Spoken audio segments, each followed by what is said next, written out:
Good morning. Appreciate your indulgence as we're still trying to figure out the most effective way to make sure the folks up in Tahoe have good communication with us, and at the same time we have good visibility into the folks that are up there so that we know if there are people around up there that want to comment on items. So still trying to accommodate all of this, the technology and the communication between East Placer and West Placer. So we are, though, at the point where we're ready to call to order the Board of Supervisors meeting for Tuesday, June the 2nd, 2015. We'll begin this morning with a flag salute led by Supervisor Wygant. If you please stand and join me.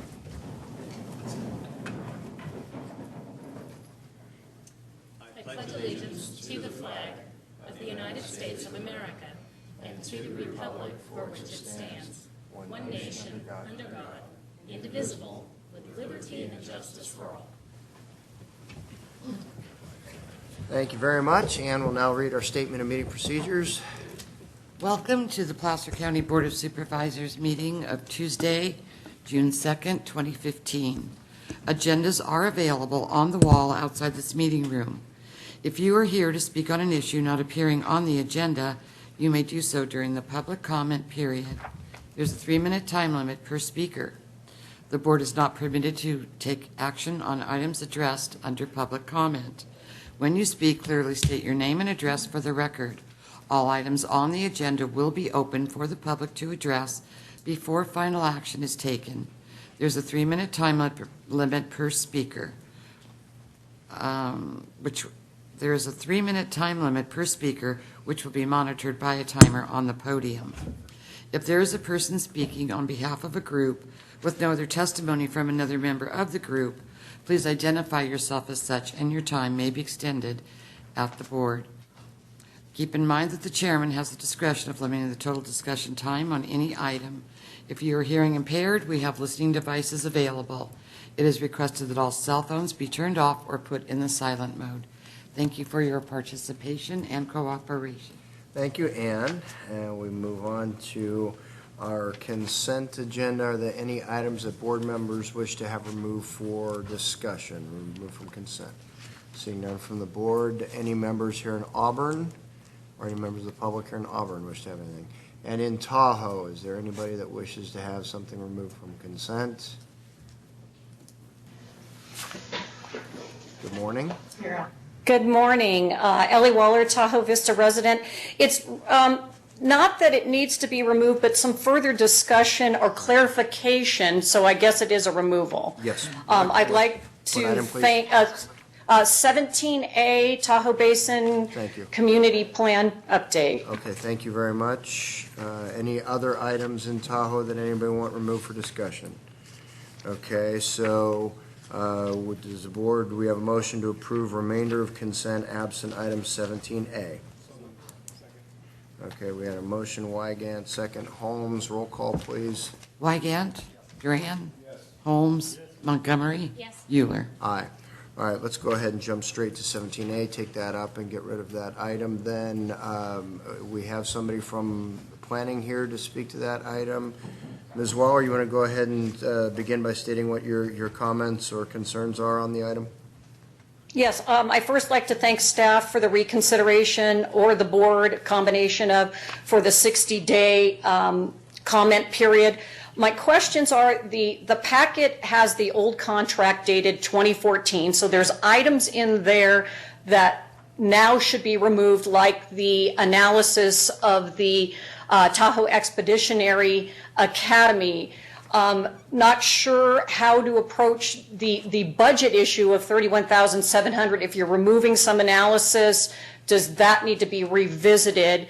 And also, again, it's a contract that was dated April 2014, and it had the relationship of the Martis Valley West parcel and potential resort recreation. I'm not sure how that should be addressed, if there needs to be revisions to this contract other than just adding the $31,700 plus the schedule showing 30 days for comment. Does that need to be modified before a contract is signed? Michael, thoughts on those?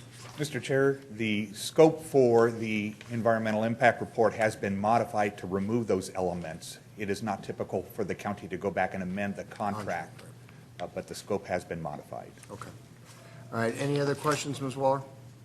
No, does the scope change the 30-day response period officially to 60 days?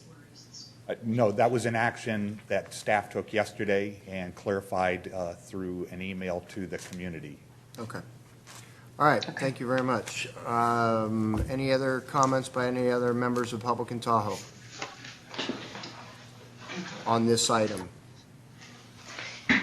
Good morning, Ann Nichols, Kings Beach, California. So is there evidence of the removal of these items in some document that we'd get later, or? That would be in the scope that staff just referenced, yeah. So it'll be later? We can get a Okay. copy of that from Cedra. Thank you. You're welcome. Anybody else in Tahoe have any questions or comments on this item? Anybody down here in Auburn? Seeing none, what's the pleasure of the board? We have a motion, Holmes, second Duran, to approve item 17A. All in favor, please say aye. Aye, opposed, none. Thank you very much. We'll go ahead and move on to public comment. This is the time when any member of the public can address the board on any item that is not on our agenda, knowing that the board cannot take action on items raised under public comment. If you wish to speak, please identify yourself and try to keep your comments to 3 minutes. We'll start here in Auburn. Any members of the public wish to address the board under public comment? Anybody in Tahoe? Oh, I'm sorry. Go ahead, ma'am. I apologize. Jumped the gun there.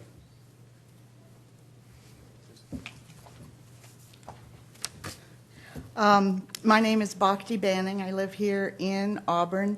I sent out an email that I believe that I was told by my email this morning you received. But I know at some point you're going to be discussing the general plan of DeWitt. Yes, ma'am. And 10:30 this morning. Yeah, It's 10:30. yeah.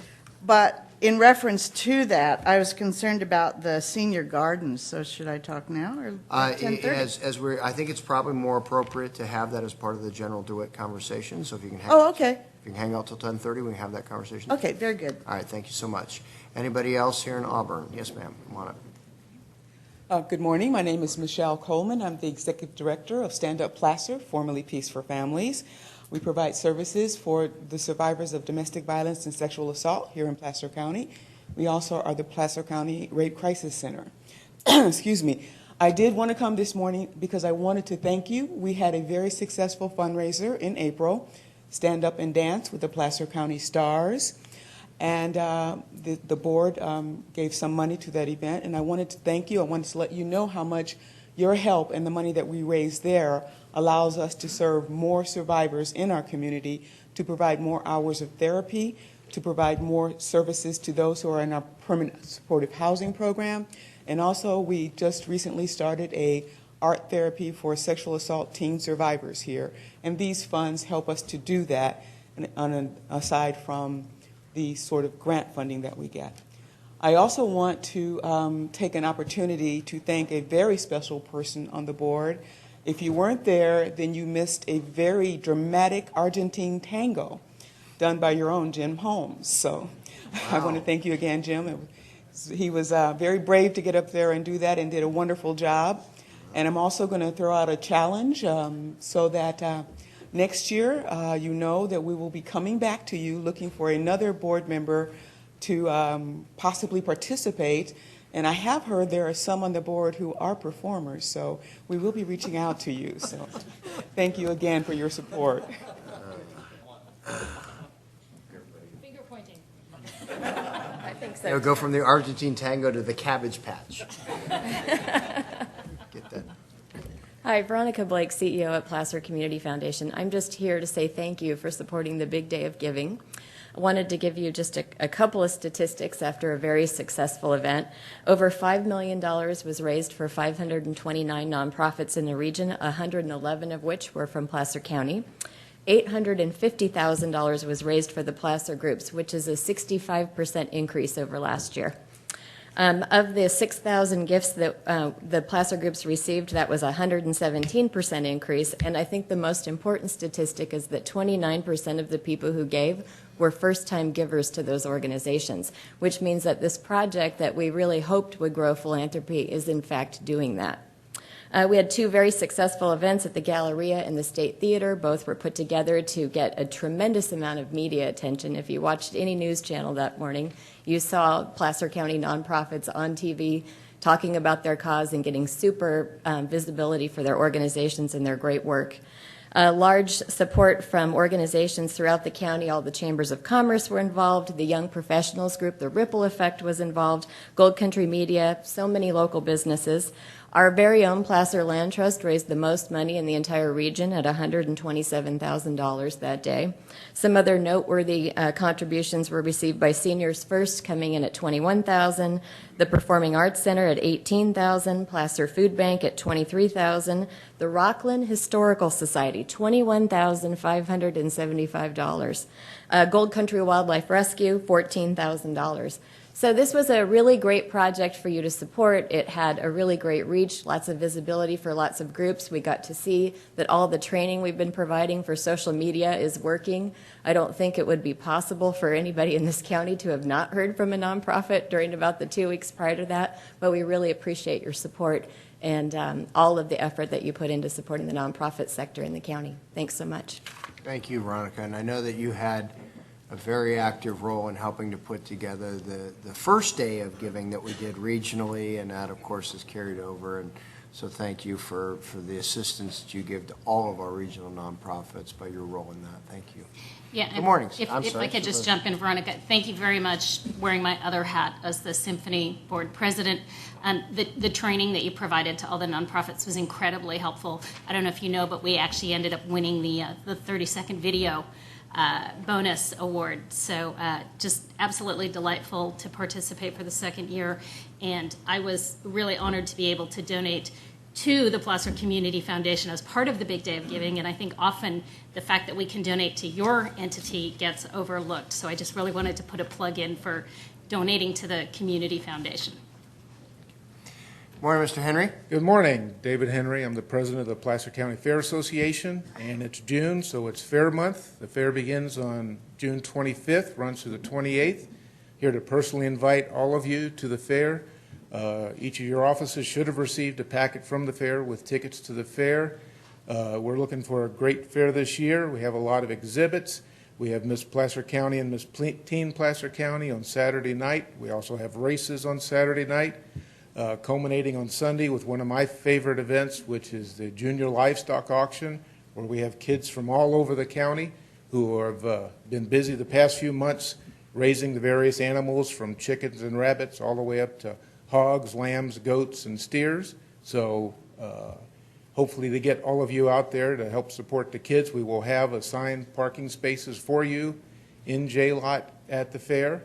So it'd be easy to get in and bid on these animals. We will have a board VIP room. We'd be happy to see you in there. If you want to let us know a little in advance, we'll be glad to have a board member escort you around the grounds and answer any questions you may have. And we're just looking for a great fair this year. We're thankful for your support. And if there's any questions I can answer. I have one question. What's the theme of the fair this year? There's no place like Placer. That's a good theme. So we hopefully have a lot of exhibits from all the kids.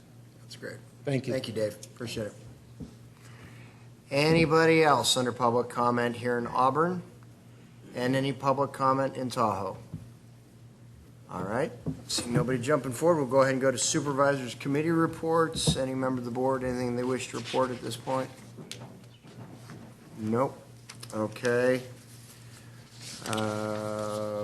Let's go ahead and then jump to our first department item. We do have an administrative services, a procurement item here. Bulk gas, diesel fuel, related supplies item. Excuse me, Supervisor. Yes. You didn't call for the other parts of Placer County. Loomis has something to say. Oh, I'm sorry. Public comment is for everybody, so you want. And so I felt you were going to go. No, ma'am. Public comment means public comment. I just Okay. distinguish so as to make sure the folks in Tahoe know if they want to step to the microphone, they can go ahead and do it. Otherwise, apologize for that's all right. disrupting your- I guess I should just say Auburn area versus Tahoe or something. But anyway, go ahead. I'm new to this. Jan Camara, Placer County, and Friends of the Loomis Library. Last meeting, we took some time and answered your question as to what Loomis has done for the library. We talked about $200,000 that we personally have put into the library, the community has, the town has, and the Friends have. Now, I'd like to give you a little bit of an update on what we've been doing since. We have grown our membership from 23 to over 400 people. We have a survey that is going to be finalized tomorrow, and that will be implemented later in the week. It'll be online, it'll be door to door. For your strategic plan, you interviewed or you surveyed 500 people. We are going to survey thousands and report back to you the results of that. We are also going to different counties to see how they fund their library system.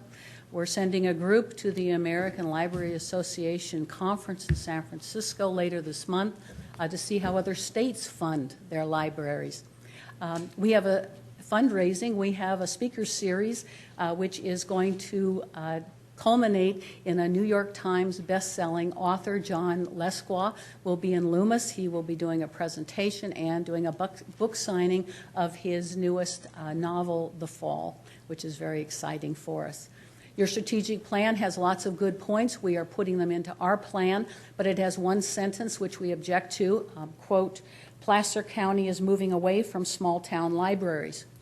If this is implemented, Supervisor Montgomery will be left with only one library to handle her entire district. No, I'm sorry, there'll be 7. Okay, Still. okay. Well, whatever you say, but yours are all small-town libraries except one. So we can grow our membership from 23 to over 400. We have 2,700 people who have signed our petition, ready, willing, and able to help us. We can find a funding problem, solve the funding problem for Loomis Library, and who knows, in the process, we may solve the problem of the library department of Placer County. Please give us the 6 months. Thank you very much. Great, thank you. Appreciate your work. Okay, now we'll go ahead and jump over to our Administrative Services item. Good morning, gentlemen. Morning, Chairman Euler, Supervisors. My name is Brett Wood. I'm your Purchasing Manager. With me is Mr. John Manning, also of the Procurement Division. We're here today with Department Item 5, which is a request for a renewal of a competitively awarded blanket purchase order with Hunt & Sons of Sacramento for the purchase of as-needed bulk gasoline, diesel fuel, and related products, and the maximum amount of $2.2 million for the period of July 1st, 2015 through June 30th of 2016, and funding is provided for in each department's independent budget with no additional net county cost. And Mr. Manning will provide a little bit of history about the renewal and then of our ongoing plan for fuel purchases. All right, good morning. Good morning. The Department of Public Works, the Department of Facility Services, and the Placer County Fire Department require an annual blanket purchase order for the purchase of bulk gasoline and diesel fuel products on an as-needed basis to power the county's fleet of vehicles and heavy equipment, as well as the county's emergency power generators. The current blanket purchase order represents the first allowable renewal option from competitive bid number 10271 and is set to expire on June 30th of this year. All 3 departments have been satisfied with the vendor's contract performance to date and requested that the BPO be renewed for another 1-year term. Hunt & Sons agreed to renew at the same pricing and terms. Current market conditions show that the vendor's proposed renewal pricing appears to be reasonable and is favorable to the county. During this proposed renewal period, we'll be conducting an evaluation of the cooperatives that are available for bulk gasoline and diesel fuel. This evaluation will include both national cooperatives as well as a regional cooperative that was awarded last year by the Sacramento Area Council of Governments. I don't know if you'll recall last year when we were here, we did help the Sacramento Area Council of Governments in the development of their solicitation as well as the award, the evaluation and award of it. This evaluation will help us to determine whether it's in the county's best interest to participate in a cooperative contract or whether it's in our best interest to send out our own competitive bid, since we already have several other government agencies that participate and utilize our contract with Hunt & Sons. So with that, we're requesting your board's approval to approve a one-year BPO in the maximum amount of $2,200,000 and authorize the purchasing manager to sign the resulting BPO. And then I'm available to answer any questions you might have. Any board members have any questions? All right, members of the public, I'm sorry, Supervisor Graham. Actually, I do. In discussing or thinking through whether or not you want to be part of this other cooperative, does the cooperative purchase their fuel in prospective years out? Do they individual yearly contracts? How do they go about that? We would look at how many contract terms or years that they have available through that cooperative. I believe they set it up for an initial 3-year with 3 one-year renewal options, but I'd have to go back and double check. Okay. But they, as I recall, they did have renewal options attached to that agreement. All right, thank you. Mm-hmm. Okay, any members of the public, either here in Auburn or up in Tahoe, have any comments on this item? Seeing none, it's a pleasure of the board. We have a motion, Holmes, second, Duran, to approve item 5A. All in favor, please say aye. Aye. Opposed? None? All right, thank you very much. Let's go ahead and take the first CEDRA item. Mr. Johnson, if you would, please, the Placer Ranch project status update.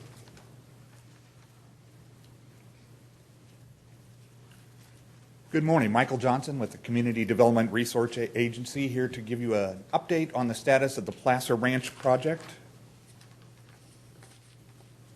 Well, at some point there will be a PowerPoint up there. I'll queue up just in no time. The Placer Ranch project is located north of the city of Roseville. As your board is aware, there's an extended history with the Placer Ranch project. The project was first submitted to the county in 2005, at which time there was an application for the development of the 2,200-acre site. In 2007, that application was withdrawn, and a subsequent application was filed with the city of Roseville for a similar project. Here's a map of the project site. As you can see, Placer Ranch is located in this area here, part of the larger Sunset Industrial Area, located just north of the city of Roseville. In 2007, an application was filed with the city of Roseville for the same project that was withdrawn from Placer County. In 2008, because of economic conditions, the applicant asked that that project be put on hold. In 2013, the property was purchased by West Park Communities, and in April of 2014, an application was filed with the city of Roseville for the development of the Placer Ranch project, very similar to what was previously submitted. The centerpiece of the new proposal is the 300-acre Sac State satellite campus located in this location here. They anticipate that at build-out, 30,000 students will be on the campus, and that would include 5,000 students who would be from Sierra College preparing to transfer to the four-year university. Because the Placer Ranch project site occupies more than 25% of the Sunset Industrial Area, staff continues to monitor the processing of this application to ensure that the county's interests are protected. As highlighted in your staff report, there are several threshold issues that have been identified that staff continues to work with the city of Roseville to resolve. These include ensuring the integrity of the Sunset area as a major job producer for the county, assuring the feasibility and financing of extending infrastructure into the Sunset area, coordinating on the ultimate boundaries of the project, what areas may or may not be included in the project and what the phasing of that project may be, and lastly, working with the city on extending roadways into the Sunset area from the Placer Ranch project. As an example, right now we have Foothills Boulevard, which terminates down in this location here. The county continues to work with the city on the best alignment, whether up Duluth Avenue or a westerly alignment for the extension of Foothills. That roadway is critical for the success of the Sunset area, and staff will continue to work with the city on resolving that issue. The city has commenced with the preparation of an environmental impact report for the project. County or city staff anticipates that the draft document may be ready in late 2015 for public review. As noted in your staff report, Supervisors Duran and Wygant have been involved in preliminary discussions with the city. Staff continues to work with the city staff to resolve these issues, and it's our hope that in the coming months we will bring some resolution and have answers to bring back to your board. That concludes staff's presentation. Staff is available for any questions the board may have. Questions of staff at this time, Supervisor Montgomery? Yes, thank you. Thank you, Michael. The staff report has a paragraph that talks about, I'll just read it because it's very short. In 2011, as part of annexation requests for the Sierra Vista development and Reason Farms, the city of Roseville agreed to remove its sphere of influence from the Sunset Industrial Area, thereby making the sphere boundary coterminous with the current northerly boundary of the city. With this action, Placer County retained total control over all the lands in the Sunset Industrial Area, including the Placer Ranch property. So my question is I know there were specific tax sharing agreements relating to the Sierra Vista and Reason Farms developments, partly in exchange for the city of Roseville saying the SIA is no longer within our sphere of influence. Are we now going to have to revisit and renegotiate those tax agreements since this seems to change the basis for those agreements? It's the county's belief that, yes, the county and the city will need to go back and renegotiate those tax agreements because they were predicated upon the removal of this area, and there were concessions made by the county for the removal of that area. So it's the county's belief that those agreements will need to be revisited. So we would potentially then be negotiating 3 separate tax agreements, Sierra Vista, Reason Farms, and this proposed project at the same time? Correct. Okay, thank you. Supervisor Wygant. Just a couple of comments. I think tried to share some things, bring my colleagues up to date. My concerns, I think, have been stated on several occasions, including in writing, and I think outcome of this work could be really good to the extent that it would result in unprecedented regional cooperation. But I want to emphasize that for me that's a pretty high hurdle and give you a specific example and communicate to the public and project applicant same information. Last week, Thursday, I believe, Kirk and I sat in on a meeting with the Fish and Wildlife Services related to completing the PCCP and learned that apparently the project has gone through significant redesign to comply with, I guess, requests from the Corps and EPA related to the permitting requirements for 404 permit, and apparently have gone back to the old style of looking to minimize and avoid on-site, which is perfectly in conflict with the Placer County Conservation Plan, which is perhaps as significant as any issue in finding a regional resolution to this issue as any of the others that Michael mentioned. So I was unaware that that work had been done. If in fact that's accurate, for me it's a huge problem. I think the county can actually play a key role in resolving that, and I'm willing to have those conversations. But short of that kind of communication, which is reflective of why I think the project has merit, but it'd be much better served to all of South Placer if the application were processed in the county.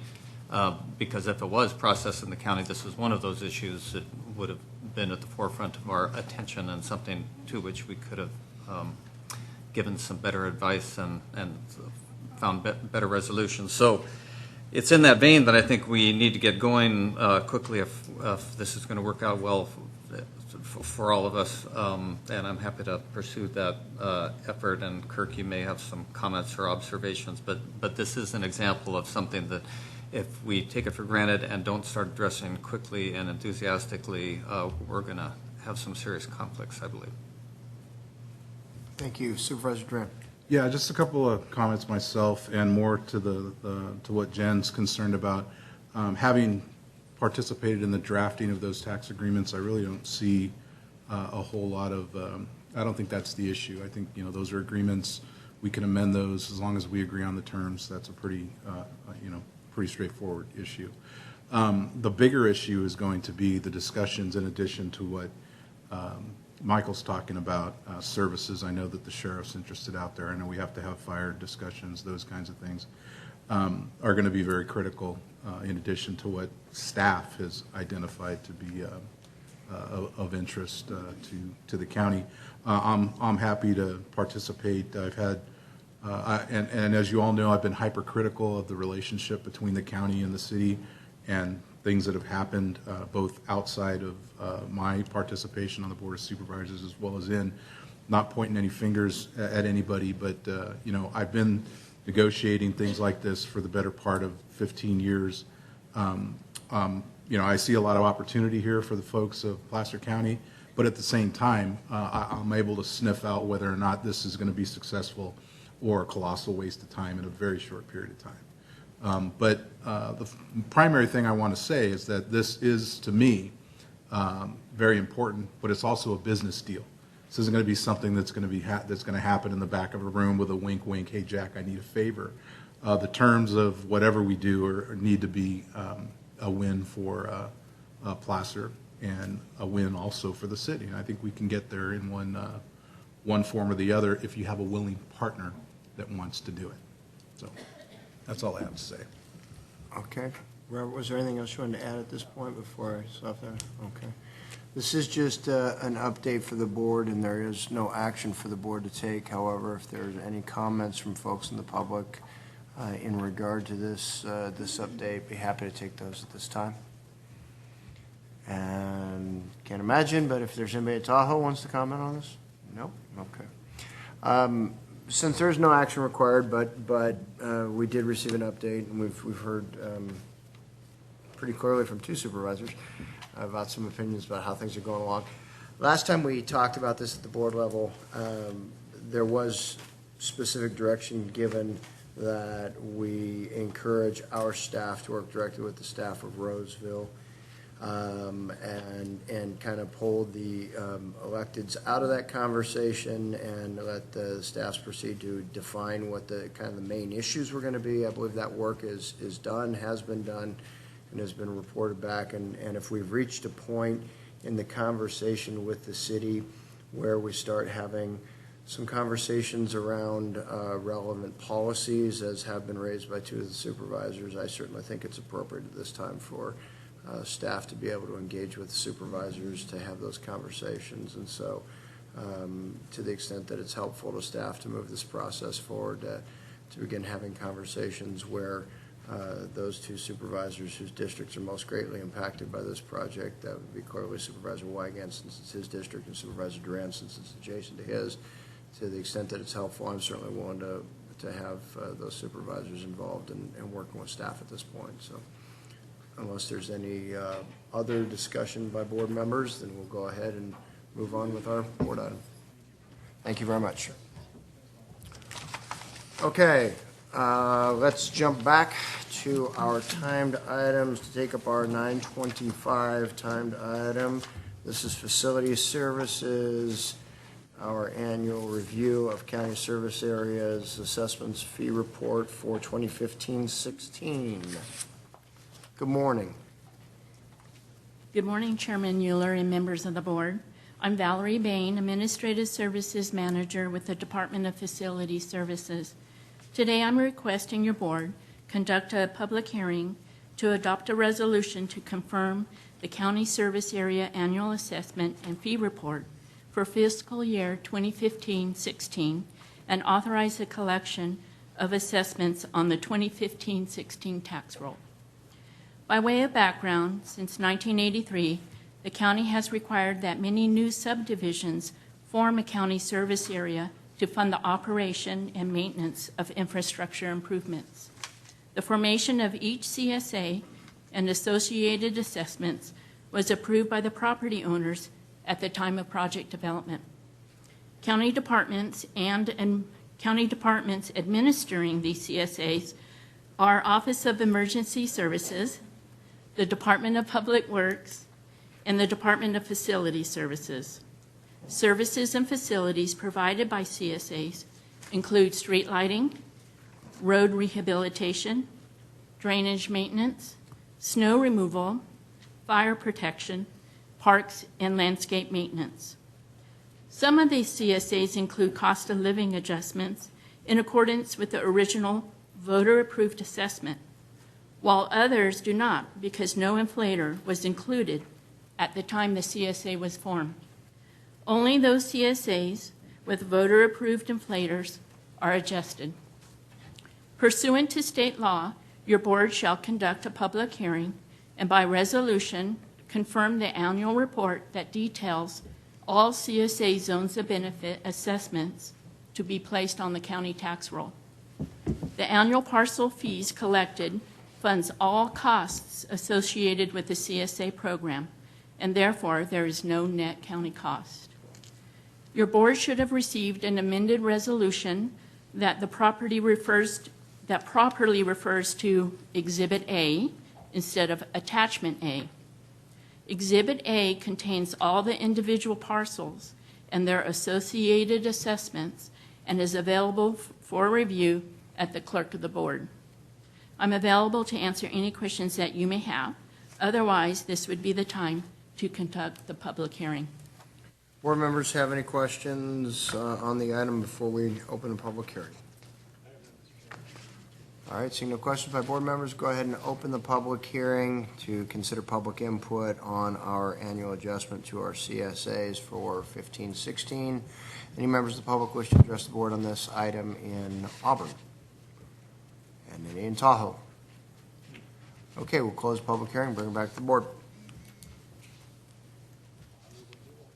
Thank you. It's nice that somebody does. It was motion Holmes, second Montgomery. All in favor, please say aye. Aye. Opposed? None. Thank you very much. Let's go ahead to our 9:30 timed item. This is garbage collection fees, franchise areas 1 and 4.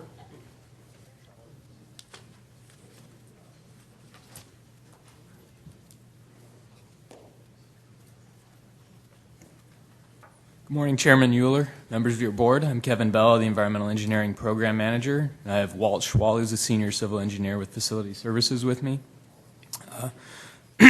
We're here this morning to request that your board conduct a public hearing to receive input on proposed garbage collection fee adjustments in franchise areas 1 and 4, which include unincorporated Placer County west of Colfax, including the Forest Hill Divide and Iowa Hill Divide.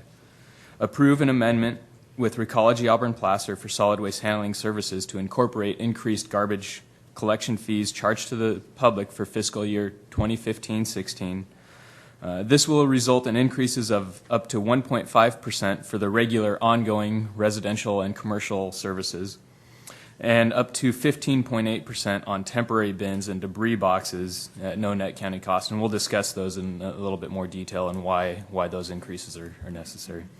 And third, to make a finding pursuant to Section 21080B8 of the Public Resource Code that the collection fees are derived directly from the cost of providing service and are necessary to meet operating expenses required for maintenance of service and are therefore exempt from environmental review. And with that, I'm going to turn it over to Walt to talk about the fees. Good morning, Chairman Euler and Supervisors. For background, Recology has provided garbage collection service in western Placer County, serving franchise areas 1 and 4 since 1976. Recology has worked with the county over the years to minimize garbage collection fee increases, and as a result, there's been no fee increase since 2011. Garbage collection fees consist of 3 components: the service portion, disposal, and the special fee. The service portion compensates Recology for their labor, equipment, and overhead costs. This cost is adjusted biannually based on changes in the employee cost index and the producer price index. 2 years ago, Recology agreed to defer their 1.07% COLA in exchange for lump sum payments to cover their lost revenue over the last 2 years. The deferred COLA, along with the current COLA, which is just 1.1%, are proposed to be applied this year to the service portion. The disposal portion is a tipping fee for processing and disposal of waste at the Western Regional Material Recovery Facility. As of July 1st, the mixed waste tipping fee will increase from $68 to $69 a ton, and the C&D tipping fee is going to increase from $46 to $47 a ton. And the special fee funds the county solid waste management program. The special fee in franchise area 1 and 4 is 7%, and that's going to remain the same. Current garbage collection fees, the proposed adjustments, and total proposed fees are shown in Exhibit B for your package. As a result of the COLA and the disposal fee increase, monthly residential and commercial fees are proposed to increase as much as 1.5% depending on the level of service. A couple examples, toter service is going to go from $29.99 to $30.38 per month.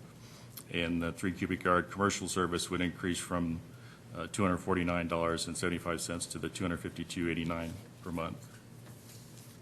The cost of 5, 6, and 7 yard temporary bins for mixed waste and C&D are proposed to increase by 1.2 to as much as 15.8%. This is to correct these rates to reflect closer reflect Recology's actual cost for providing service. Previously, due to an error, the service portion of the bins for the smaller bins, the service portion of the bin fees were lower for the larger bins than the smaller ones. With the proposed change, these fees were still lower than fees for similar services provided by Recology in other jurisdictions within the county. So the staff's also proposing to add 6 and 9 cubic yard concrete bins to the agreement at fees of $359.09 per pickup for a 6-yard bin and $472.89 per pickup for a 9-yard bin. These proposed fees for the concrete bins are comparable to similar services provided by Recology in other jurisdictions.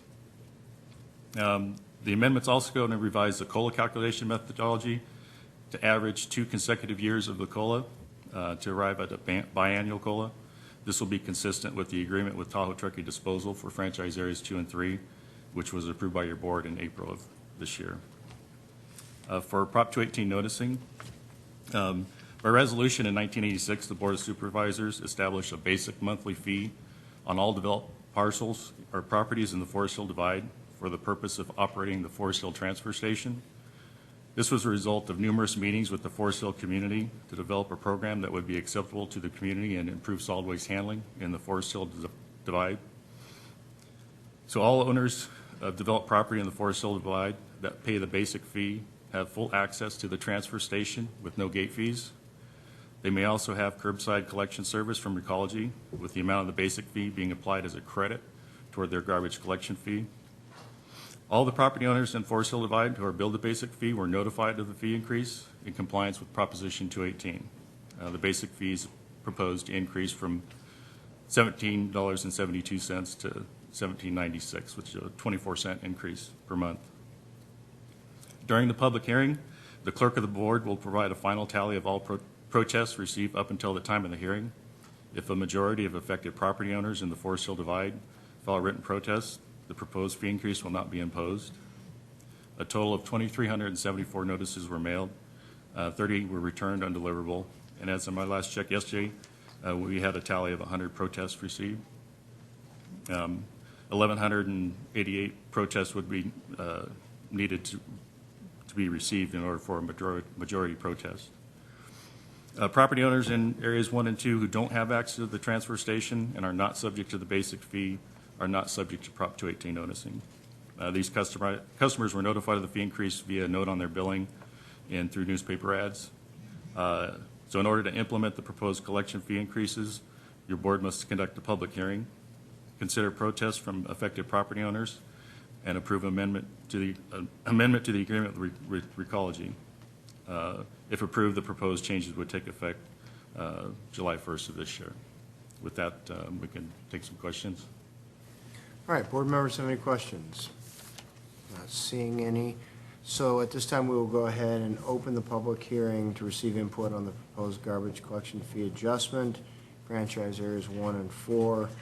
And any member of the public that wishes to address the board on this item, go ahead and step forward. Please identify yourself and try to keep your comments to 3 minutes. My name is Randy Dodd. I'm a resident of Granite Bay. I want to say thank you to the Facility Services and to the board for keeping our increases low. We appreciate that. I'm actually here to talk a little bit about service levels, and specifically organic or green waste carts. Currently in Western Placer and in my area and surrounding areas, we are allowed to have one green cart per parcel.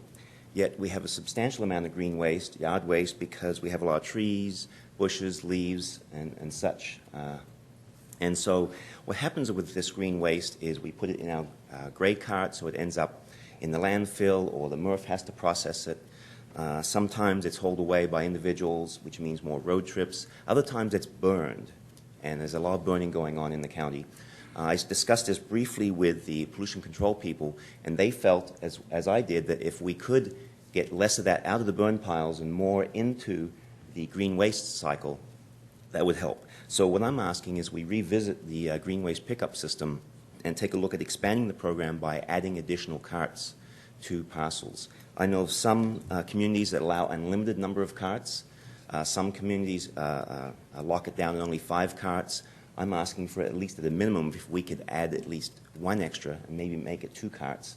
But my only thing is to consider this as an option, to take a look at this. I think we can get less waste in the landfill. We have less sorting at the MRF. We end up with less air pollution, and we generate more mulch byproduct. So that's all. Thank you. Thank you. Anybody else wish to address the board on the proposed fee adjustments? And anybody in Tahoe? Okay, we'll go ahead and close the public hearing and bring this back to the board. We have first to consider the protests, and if I heard correctly, we received 100 protests out of over 2,000 pieces of mail that went out with a number undeliverable, so obviously falling well short of the threshold. Yes, 100 protests were received as of today. So falling well short of the threshold. So at this point, unless County Council jumps in and tells me otherwise, I believe we are at a point where the board, should it choose to do so, may approve the amendment with Recology for 1516, resulting in the 1.5% increase for regular residential and commercial garbage collection, and up to 15.8% on temporary bins and debris boxes, and also make the associated finding pursuant to section 21080B8 of the Public Resources Code. The collection fees are derived directly from the cost of providing service and are necessary to meet operating expenses required for maintenance of service and are therefore exempt from environmental review. Is there such a motion? So moved. Okay, motion Montgomery, second by Duran. Seeing no other comments, all in favor, please say aye. Aye. Opposed? None. Thank you very much. And we will move on to our 9:40 timed item. This is a Sheriff's Department item regarding booking fees, and it's just a day of fees today. How many fees can we get in? Something about the budget month that has to do with that, I suspect. Good morning, Chairman Euler, members of the board, Mark Giacomini, Placer County Sheriff's Office. I'm joined today by Jolene Tolinar, our consultant from MGT America.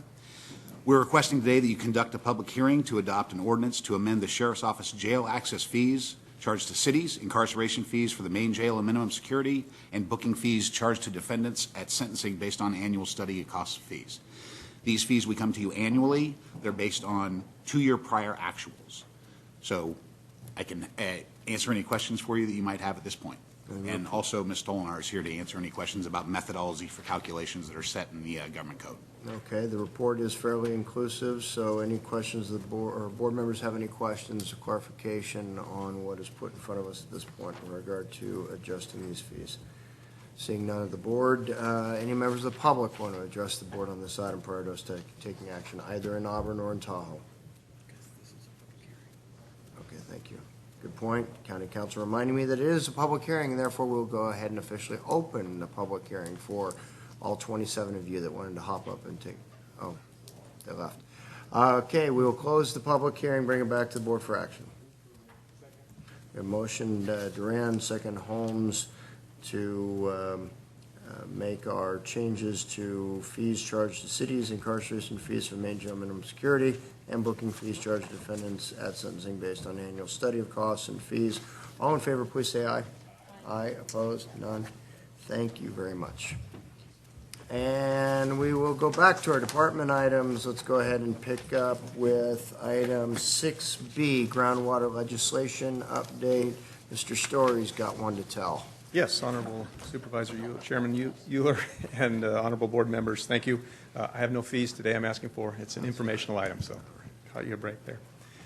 Just a little bit about the groundwater legislation that's been going on and we continue to monitor and will be a part of someday. I'd like to bring you some information. New groundwater legislation was passed in 2014 by the legislature called the Sustainable Groundwater Management Act. And the reason for that, the State Water Board is implementing this program. Approximately 40% of groundwater is used during normal years statewide, 60% during dry years. We use much less than that in the Sacramento region, but there are parts of the state that do rely on it quite a bit. The legislation was mandated for all basins as identified as medium or high priority within the California statewide groundwater evaluation monitoring, or CASGEM program. It creates groundwater sustainability agencies, which I'll discuss a little bit. They need to be formed. Groundwater sustainability plans will need to be prepared, adopted, and approved not only by the agencies themselves, but the state in the end. A little bit on the schedule. January 1st of next year is the first one we'll find that's the adopting the regulations for basin boundary adjustments. Right now, the boundaries were made years ago, and they generally follow river lines, but groundwater doesn't quite work that way, as they found out over time. Many of the counties in California already have agencies that cover their countywide area, and so they are busy petitioning the state board to adjust those boundary lines. We may find that happen with our boundaries. We just don't know yet. By June 30th of 2017, you have to formulate this groundwater sustainability agency. In our case, we move all the way to 2022. For our basins, they aren't not overdrafted. They're in actually pretty good shape, so we get an extra couple of years to put our plan together. You have to meet all of the goals in the first 20 years of that plan. You must achieve them, and the plan's initial term is for 50 years through the legislation. County staff, including myself, CEO staff, county council staff, agriculture, health department, have all been involved in monitoring this and understanding. We've met a couple of times. We've all been attending regional and local meetings, getting ready to prepare how we would bring back information for you to help us, to give us direction on. There is statewide advocacy going on, which we are participating in. And then how to approach this in general before we, again, bring it back to you for your desires.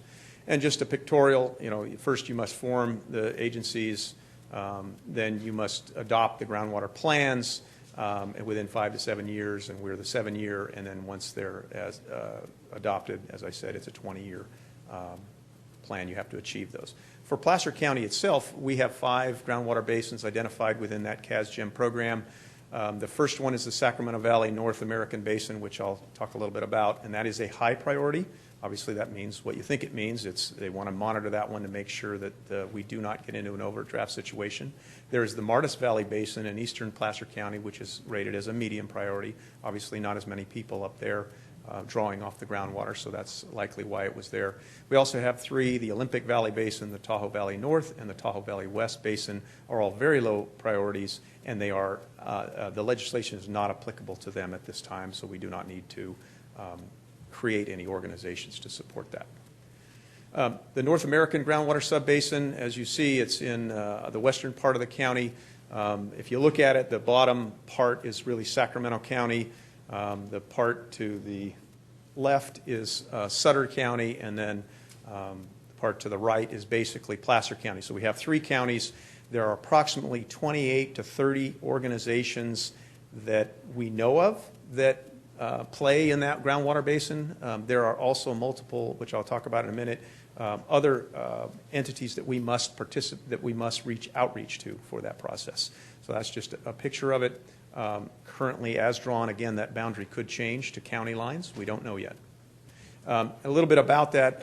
Current status prior to this Groundwater Management Act, there has been a Western Placer County groundwater group that consists of PCWA, Roseville, cities of Roseville, City of Lincoln, and Cal American that have been working together on that. I have been participating for a couple of years at the CEO's direction to make sure we're coordinated and we understand the issues.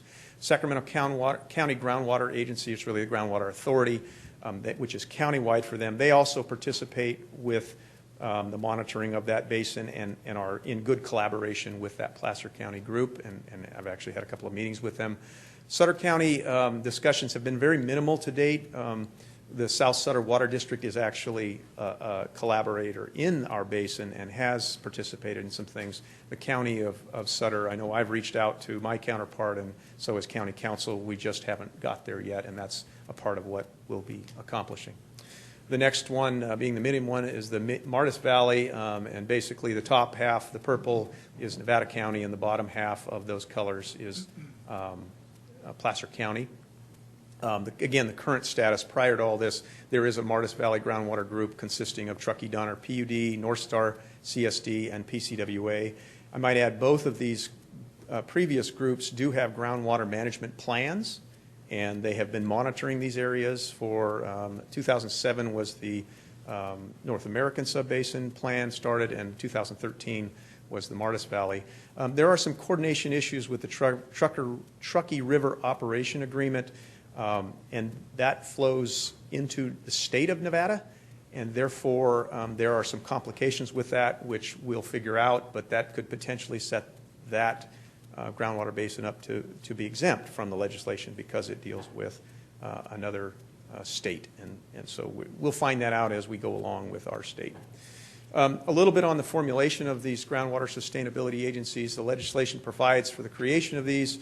County government was specifically included. It could be potentially the default if no one else steps forward, or a better idea likely is a group of agencies that could co-manage the groundwater to make sure everyone's interests are included.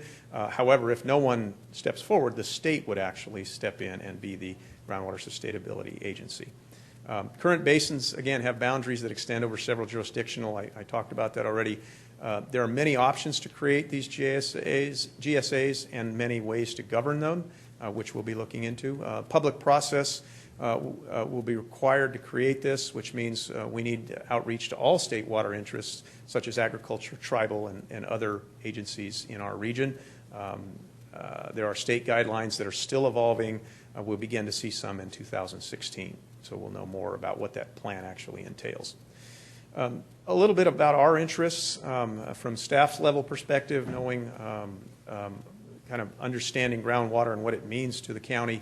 One of the key items, obviously, is to maintain our land use authority, which the legislation does not affect the county's land use agency. It's stated in there.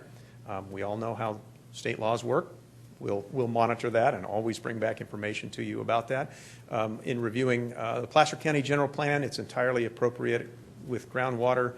As you know, we have a desire to use surface water and groundwater as conjunctive use in other conditions. We don't, however, know all of the other agencies and jurisdictions' land use general plans, and so we need to research those. We need to make sure all our potential partners have similar interests, and or we can work out any issues that there might be. So we need to review those regarding groundwater. Organizational partnership. Again, 3 counties on one basin, 2 on the other. We could create a JPA, or it could be as simple as a memorandum of agreement, providing all these things work the way everybody agrees to. There are funding needs, as with the state. Technically, it's not an unfunded mandate because they give us the power on creating these to actually implement fees. That would be the GSA's decision as to how to go about that. Personally, staff is already looking into the states making Prop 1s available later this year, and we're looking at how we can begin early submission of grants to try to get some money for that. But eventually we'll need a long-term funding plan with the partners in those agencies. On the program implementation and monitoring side, there is some language in there. Luckily our current basins are in good shape. They are not overdrafted. There are partial plans that we could build from to create the sustainability plans, so we have a basis to move forward from. The monitoring issue could be problematic. We potentially cross into other jurisdictions in the same GSA, how that would be managed, what the responsibilities would be, and how that would be implemented are issues that we really need to resolve before we sign on to do this work with the state.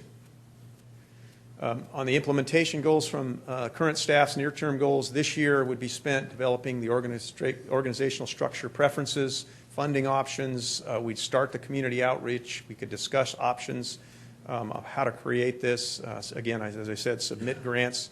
We can already do that without the GSA, so we can get to some of that money, hopefully, and certainly advocate during this regulation development process to make sure our interests are put into whatever those new legislature and reports will be.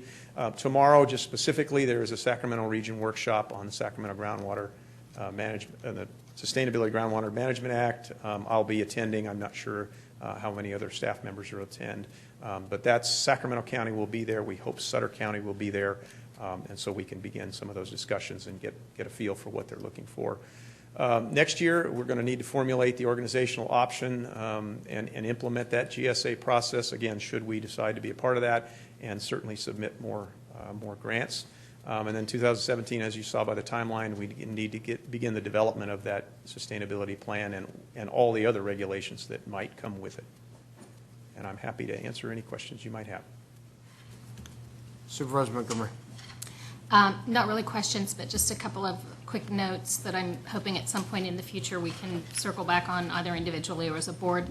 In the Martis Valley Aquifer, I think whatever discussions we have moving forward, we need to be sure that we recognize that the Squaw Valley PSD is proposing a pipeline from the Martis Valley Aquifer, so we need to understand how that plays into that groundwater management piece. And then the second is just, I don't think there's anything in here about fractured rock aquifer, which is what we see in the sort of middle range of the mountains. Is there anything that the state is looking at for management of those sorts of aquifers, or are they just off the radar? I think they're just off the radar right now. The other thing is, I know I've had a lot of questions from the public about individual wells, and really the state has made statements they're not interested in individual wells of a certain size. What they're interested in is within the basin boundaries of the high and medium, whatever wells are going in there, particularly PCWAs has wells, we have wells, Cal-Am does not yet, but City of Lincoln, City of Roseville do. They're really concerned about that well water and whatever is within those basin boundaries. And again, it's large areas that are drawing lots of groundwater in a typical ground basin. So I don't know that it's even specifically pointed out about fractured. They just identified the ones that they've got already on record. It's kind of like with the drought conservation measures. If you're not listed, you're not necessarily involved in it. Okay, thank you very much. Other board members have other questions? Members of the public have any questions on this? Seeing none, Brett, thank you very much for your update. Thank you. Okay, we'll go ahead and move on to item 7. This is environmental engineering, Eastern Regional Landfill Closure Expansion Project 4920, construction award.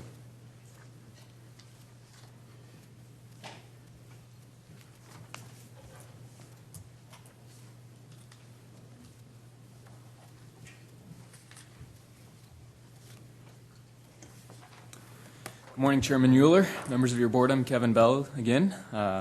This morning I have Casey Ford. He's an associate civil engineer with me in facility services.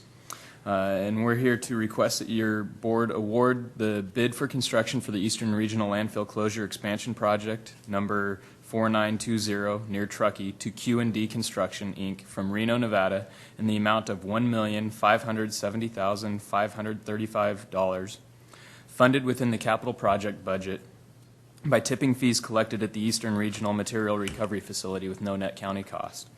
And second, to approve a resolution authorizing the Director of Facility Services or designee to execute a contract with Q&D Construction, Inc., and any required change orders consistent with the county purchasing manual. And with that, I'm going to turn it over to Casey Ford to talk about the project. Morning, Chairman Euler and members of his board. Would you go ahead and push the button in front of you there, please? Thank you. Thank you. Good morning, Chairman Mueller and members of the board. This construction project will provide a final cover system for the municipal solid waste that was identified out of the closed Eastern Regional landfill and incorporate it into the existing final cover system. Also included in the project are upgrades to the stormwater drainage system and asphalt paving. Staff received 3 bids, and Q&D Construction is the apparent low bidder with a bid in the amount of $1,570,535. Adding a 10% contingency to this amount brings the not-to-exceed project cost to $1,727,589. The engineer's estimate for the project is $1,629,980. In order to proceed with the construction of the project, staff recommends your board award the bid to Q&D Construction and authorize the Director of Facility Services to execute the resulting construction contract. With that, I would be happy to answer any questions that you might have. Board members, Supervisor Duran? It's a clean bid, no protests, anything? No protests. Thank you. Members of the, sorry, Supervisor Montgomery. And I just wanted to verify, Q&D Construction is the firm that we've been working with on the Kings Beach Commercial Core Improvement Project. Is that correct? I understand that that's the case. Yeah, that's great to hear because they've done a phenomenal job in Kings Beach. Thank you. Okay, members of the public on this item, up in Tahoe? None? All right, we're being asked to award the bid and authorize Facility Services to execute the contract. What's the pleasure of the board? I have a motion, Montgomery, second, Durand. All in favor, please say aye. Aye, opposed, none. Thank you very much. Moving on, Health and Human Services, Children's System of Care, umbrella authorization for intensive residential mental health services. Good morning. Good morning, Chairman Mueller and board members. Twyla Abrahamson from the Children's System of Care. Happy to be here presenting to you today. The first item is the intensive residential mental health services. So CSOC is mandated by the State Department of Health Care Services to provide a range of mental health services for children and youth. Some of these young people have such deep emotional trauma and behavioral mental health needs that around the clock, 24/7, intensive services are required. These services are provided through residential treatment centers, 8 of which are listed in this umbrella contract. Placer County historically has had low rates of residential placements, less than 2% of all youth compared to statewide numbers of 10%. Last year, the residential programs effectively served approximately 40 Placer youth, enabling many of them to acquire the coping and social skills necessary to return to their families and communities as soon as possible. So the projected cost for these intensive services is $585,000, which is the same as last year. This includes federal and state funding of $509,000 with a required county general fund match of $76,000. And I'd be happy to answer any questions, and thank you for your consideration. Board members have any questions? The only question I have is, do we anticipate same approximate number of people receiving services this year, approximately 40, or are we anticipating adjustments up or down, or and how do we make those guesstimates in terms of service levels? Seems like it could vary. They could absolutely vary. So right now we're going on our projections based on past year usage as well, not just last year but years in the past. But definitely it can vary, especially with the Affordable Care Act. Many more people are on the rolls for Medi-Cal. Many more children are also on those rolls as well. And of course, depending on how the mental health crises develop in our county and in the state, those could go up or they could go down as well. So, and does that patient population, is that referred in through other service providers, or how does somebody become eligible as a patient within this particular service? So these are the most intensive services that are around. So generally, most of these youth have been served by other lower level intensive services, and they've in fact on a kind of a stepped basis been worked up to these. These are really our services of last resort, if you will, other than a locked down psychiatric unit, which of course would be a short-term stay. So there's a lot of thought and planning that go into these placements, and it's not done lightly with any child. Okay. Seeing no questions by board members, any members of the public, either in Auburn or in Tahoe, want to address the board on this item? Seeing none, pleasure of the board. Second. We have a motion, Holmes, and a second by Montgomery. All in favor, please say aye. Aye, opposed, none. Please let the record note Supervisor Duran temporarily absent for this item. We'll go ahead and move on to item 8B, Children's System of Care Umbrella Contract Payment for Community Outpatient Mental Health Services.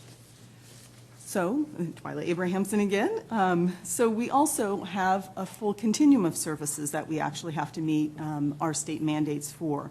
So because we have to offer a full range of mental health services, Placer County employs a network of experienced private therapists, counselors, psychologists, which allows us to provide these services in a variety of geographical locations throughout the county, Auburn, Loomis, other places, Tahoe, as we know from hearing today, and allows our clients to have a choice of providers.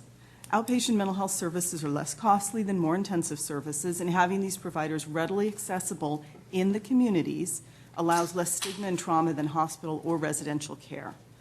Currently, 70 practitioners are under this umbrella contract, and they typically deliver services to approximately 500 children, youth, and adults each year, again, resulting in better outcomes for individuals and families as they are kept stable and at home and in their communities. So we are requesting approval of this umbrella contract in the amount of $700,000, which is actually a projected decrease in usage of 12.5%. This decrease is primarily due to the managed care health plans that are becoming operational in Placer County, and they're starting to serve the mental health needs of those with less serious challenges. The funding has been included in the department's 15-16 fiscal year proposed budget, including $588,000 in federal and state funding and $112,000 required county general funds. So we also appreciate your consideration of this item. Okay, questions by board members? Members of the public? Second. We have a motion, Wygant, second Montgomery. All in favor, please say aye. Aye, opposed? None? Thank you very much. Move on to the Sheriff's Department item. This is a 2-year MOU with the Placer County Superior Court for court security services provided by the Sheriff's Department. Good morning again, Chairman Euler, members of the board, Mark Jackman, Placer County Sheriff's Office. I'm joined this time by Lieutenant Carol Walsh, who is our court security officer. We're here today to ask you to adopt a resolution approving a 2-year memorandum of understanding with the Placer County Superior Court for court security services from July 1st, 2015 through June 30th, 2017 in the amount of $4.2 million in the current year and $4.4 million in the following year. And then to authorize the sheriff to sign and execute the MOU. I would only add that this court security agreement maintains 31.9 FTE for the courts, and it contains a $6,500 contingency for 15-16 to balance the court security funding we get from the state and the governor's budget. 6,500? Yes, sir. That's all. So what we do is we take the funding provided through the governor's budget, the percentages established in statute, and then we build our budget off of that. Any residual that doesn't, 98% of this budget is staff. And so any residual that's left after we cover the salary and benefits and then any ancillary equipment, we plug in as a contingency to balance to zero because we have to spend all the funding on court security. If there's anything left at the end of the year, we'll roll it to the next year. All right, got it. Okay, board members have any questions on the item? And members of the public have any questions on the item? What's the pleasure of the board? Move approval. Second, I'm sorry, I Supervisor Duran? do have a comment before. Yeah. You know, I've gone through the agreement, and while I understand that the sheriff and the court, you know, usually have a fairly decent relationship, I don't see any dispute resolution language in here. I see under I, cooperation, sheriff and court will cooperate in good faith to implement this agreement, but the next time around this contract does come around, I would like to see some type of language that outlines, if there is a dispute, how we're going to resolve it in the most efficient, effective way possible. Yes, sir. We'll add that. Thank you. I thought it was pistols at high noon. No, that's what the sheriffs wanted. The courts, however, wanted arbitration, I think. Okay, so we had a motion, Holmes, second Duran. All in favor, please say aye. Aye, opposed? None. Thank you very much. Okay, at this point, we adjourn as Placer County Board of Supervisors in order to convene as Placer County Public Finance Authority in order to take up items 10A, or just item 10A, and we'll come back as the board for item 10B. So item 10A is the refinancing and sale of bonds related to our very successful Empower program. With that, we welcome our Treasurer Tax Collector Janine Windishausen. Good morning. Thank you. Good morning. Actually, since you have convened as the Public Finance Authority, it's item 10B. Okay. Item 10B is when we. Oh, I'm sorry. It's when we come you back are as accurate. the board. You are accurate. We I have am to do this confused. first Okay, in with order that, to allow the board to go do that. Thank you. That's a do-over. I'll start again. That's all right. I'm sorry. So You're buying before drinks you, after. pardon me? You're buying drinks after. Okay. Before you is a resolution authorizing certain actions related to refinancing outstanding Empower bonds. We have provided financing for over $27 million in projects related to energy efficiency, water conservation, and renewable generation, all of which have been solar to date. We have aggregated those assessments into bonds being held in the Treasury. This action to refinance them will facilitate the sale of the bonds to outside investors. Specifically, we have been talking to a variety of investors, and we have an investor interested in a $10 million piece, and therefore the $10 million tranche. There is also a $750,000 subordinate tranche, and then the remaining two pieces break out residential and non-residential, as we've had some investors express interest in the non-residential piece. And so this refinancing accomplishes the ability to sell to these investors.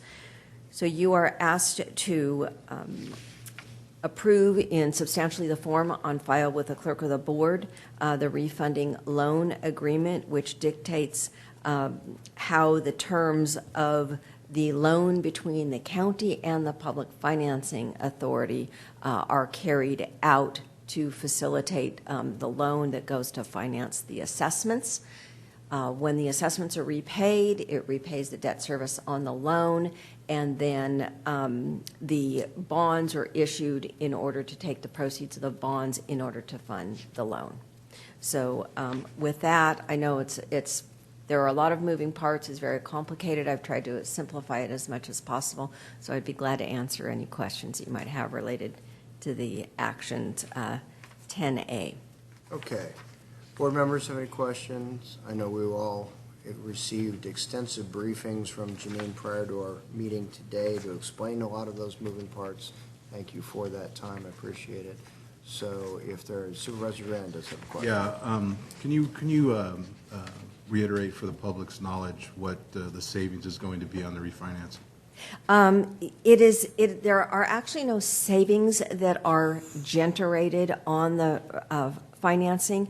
The property owners pay on the assessment 6%, and then the interest rate on the bond and the loan agreement correspondingly are 6%. So this is not being done for savings. It is being done specifically to be able to facilitate takeout financing, if you will, to sell the bonds to third-party investors. And free up debt capacity, essentially. That's right, Allow yes. us to continue to make loans. When this, of course, was set up, the county stepped in the role of kind of the original financier, issued the bonds in order for us to then be able to allow for folks to individually do their improvements, with the idea being all along that we would create takeout financing for those in order to replenish that amount that we draw down. Correct. And the original bond and loan are done on a drawdown basis, or like a line of credit. So every time that we provide financing on those individual assessments, we draw down on those.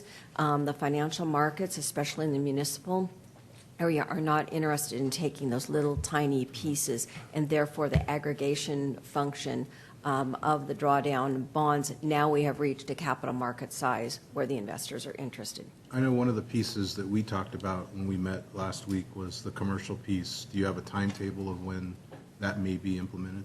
No, you mean selling the commercial piece of bonds? Right. No, we have interest. Those discussions are really in the preliminary stages, but based on the feedback, we can always take, if an investor is interested in both residential and non-residential, we can always sell them a piece of both.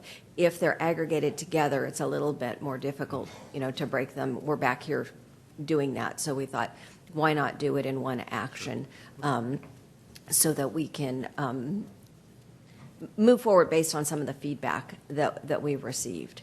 So I'm anticipating at your next board meeting to bring back a more detailed report on the program. Also, because the original authorization was for $33 million, we're starting to bump up against that. And so even with selling off a portion of bonds, you have to do new authorizations for every set of bonds. And at that point, also, I expect to be able to report on the closing of the sale of the $10 million piece. Okay, members of the public, any questions or comments? I don't think we have our Tahoe feed anymore, so we'll just go ahead and limit it to here. Seeing none, we'll go ahead and bring this back to the board for the resolution regarding the refinance and sale bonds relating to the Finance and Power Authority's assessments. We have a motion, Duran, and a second by Holmes. All in favor, please say aye. Aye. Opposed? None. Thank you. And then we adjourn as the Placer County Public Finance Authority and reconvene as the Placer County Board of Supervisors to essentially take the same action, ultimately allowing for the sale of the bonds. Is there any additional comments? Ms. Windeshausen, no? No, just to clarify, the prior action was related to the indenture and the refunding loan agreements, and this action deals with refunding loan agreement. Okay, great. Thank you very much. Seeing no questions by board members and nobody rising from the public, what's the pleasure of the board? Second. We have a motion, Holmes, second, Duran. All in favor, please say aye. Aye. Opposed? None. And we go ahead and move into our last department head item before our timed item, and that is the county executive 2015 state budget legislative advocacy update. And Joel is here to chat with us. Good morning.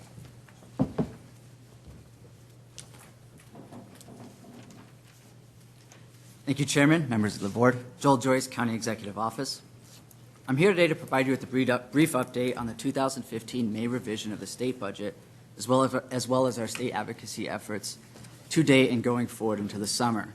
Generally, staff updates you on current legislative activities around this time of the year when the May revision is released. Bills are moving in and out of committees, and budget details are being hammered out. I do want to iterate this is a point-in-time report, and many bills do change on a weekly, if not daily, basis. So far this year, and in accordance with the legislative platform approved last December, the county has taken a position on a variety of bills covering health and human services, veteran services, housing, transportation, natural resources, agriculture, and water, most of which are highlighted in your staff report. Governor Brown released his May revision on May 14th. The revised budget comes in at $115.3 billion. This is a $6.7 billion increase since his January budget proposal. The governor maintains his focus on fiscal stability by paying down debt and a reluctance to create new programs. The budget is expected to pass the legislature by June 15th. One of the more important items for local government is mandate payments. With higher than expected revenues, the state will pay off all remaining pre-2004 mandate debt with interest, to a total of $765 million to counties, cities, and special districts. On the water side of things, or lack thereof, the administration is proposing to spend an additional $2 billion on top of the $1 billion drought relief package passed this past February. $1.7 billion of this is proposed from Prop 1, or the water bond, mainly for water quality and water supply projects. The remaining funds will be for fire protection, disaster assistance, and other emergency response. One large expenditure increase is in the cap-and-trade program. The administration is proposing to spend $2.2 billion to further reduce emissions by providing additional resources, clean transportation and mass transit, energy efficiency, renewable energy, waste reduction, and ecosystem restoration programs. Funding from the cap-and-trade will continue to focus on disadvantaged communities. And then consistent with the governor's January proposal to fund additional costs incurred through Medi-Cal expansion, the May revision includes an additional $150 million to counties for Medi-Cal eligibility determination workload. Going forward, the governor expects continued steady improvement over the next few years, with the GDP increases of 2.8% and 2.7% in 2015 and 16 respectively. The average annual unemployment rate is expected to drop to 6.5% through 2015 and down to 6.6% in 2016. As a point of note, as of February 2015, Placer County's unemployment rate is 5.4%, well below the state average. As for our state legislative advocacy efforts, the legislature seems to be just as busy as ever. Staff has been tracking over 300 bills this session as they make their way through the legislature. Staff has advocated support for a variety of bills, including increased funding for Veterans Services, Health and Human Services, Parks, and Open Space. We've also continued to fight for local control as it pertains to development projects within our borders.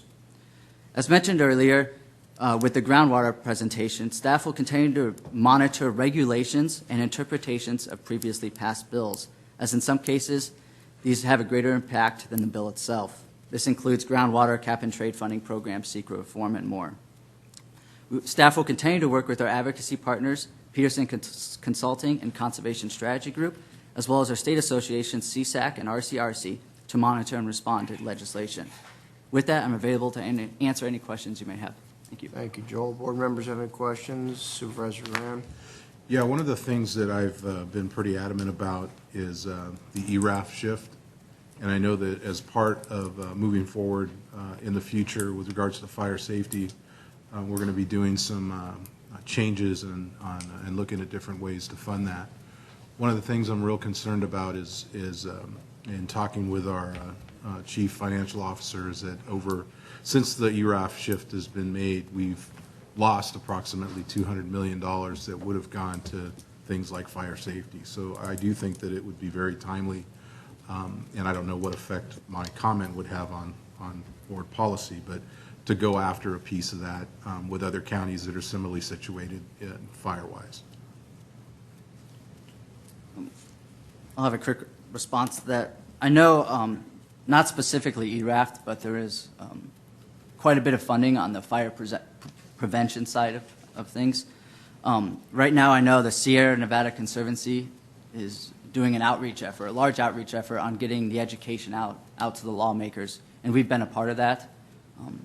There still continues to be a high interest in data collection. I do know at a recent presentation I was at, the fire prevention aspect is leaning toward greenhouse gas reductions.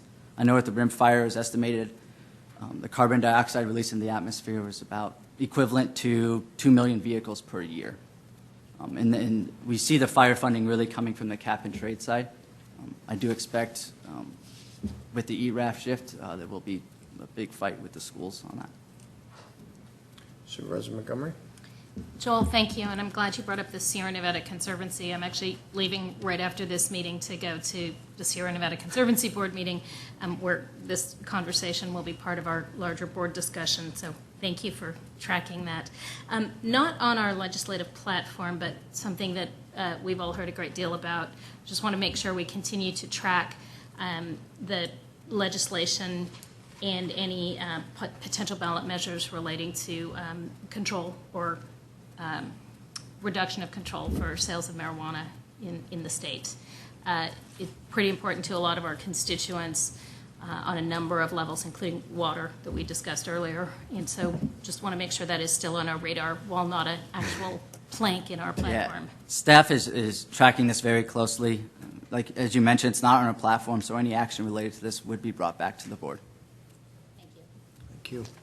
So just a clarifying question, you said there are a few $1 billion the governor's identified for drought relief and drought-related, and yet what I think I heard you say was that that is focused primarily on water quality and water conservation. Are there any identified water storage projects associated with drought relief?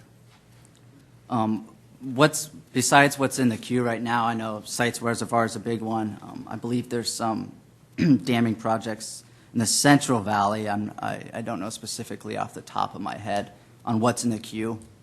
I know we have none planned in Placer County. But in terms of the state budget specifically identifying dollars for additional storage, are we seeing anything specifically there? It's continuously appropriated through the water bond. No, through the water bond, I Yes. understand, but I know the governor's spending in the budget beyond what the bond authorization. Yes, and none of those additional expenditures are related to water storage. Okay, thank you. Okay, any members of the public have any questions on this item? Seeing none, this was just a legislative update. There's no action that is needed. Joel, thank you very much for your report. That concludes our department items. The last remaining item for the board is our 10:30 timed item. Before we jump into that, because we have been sitting here for an hour and a half, we're going to take a quick 5-minute break and come back and convene in 5 minutes in order to take up that 10:30 item. Thank you very much.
Meeting of the Placer County Board of Supervisors in order to take up our 10:30 timed item. This is a presentation by our Facilities Services Interim Director, Mr. Ken Grimm, in order to provide an update on the Placer County Government Center master planning process and provide a public forum on a proposed scope and process.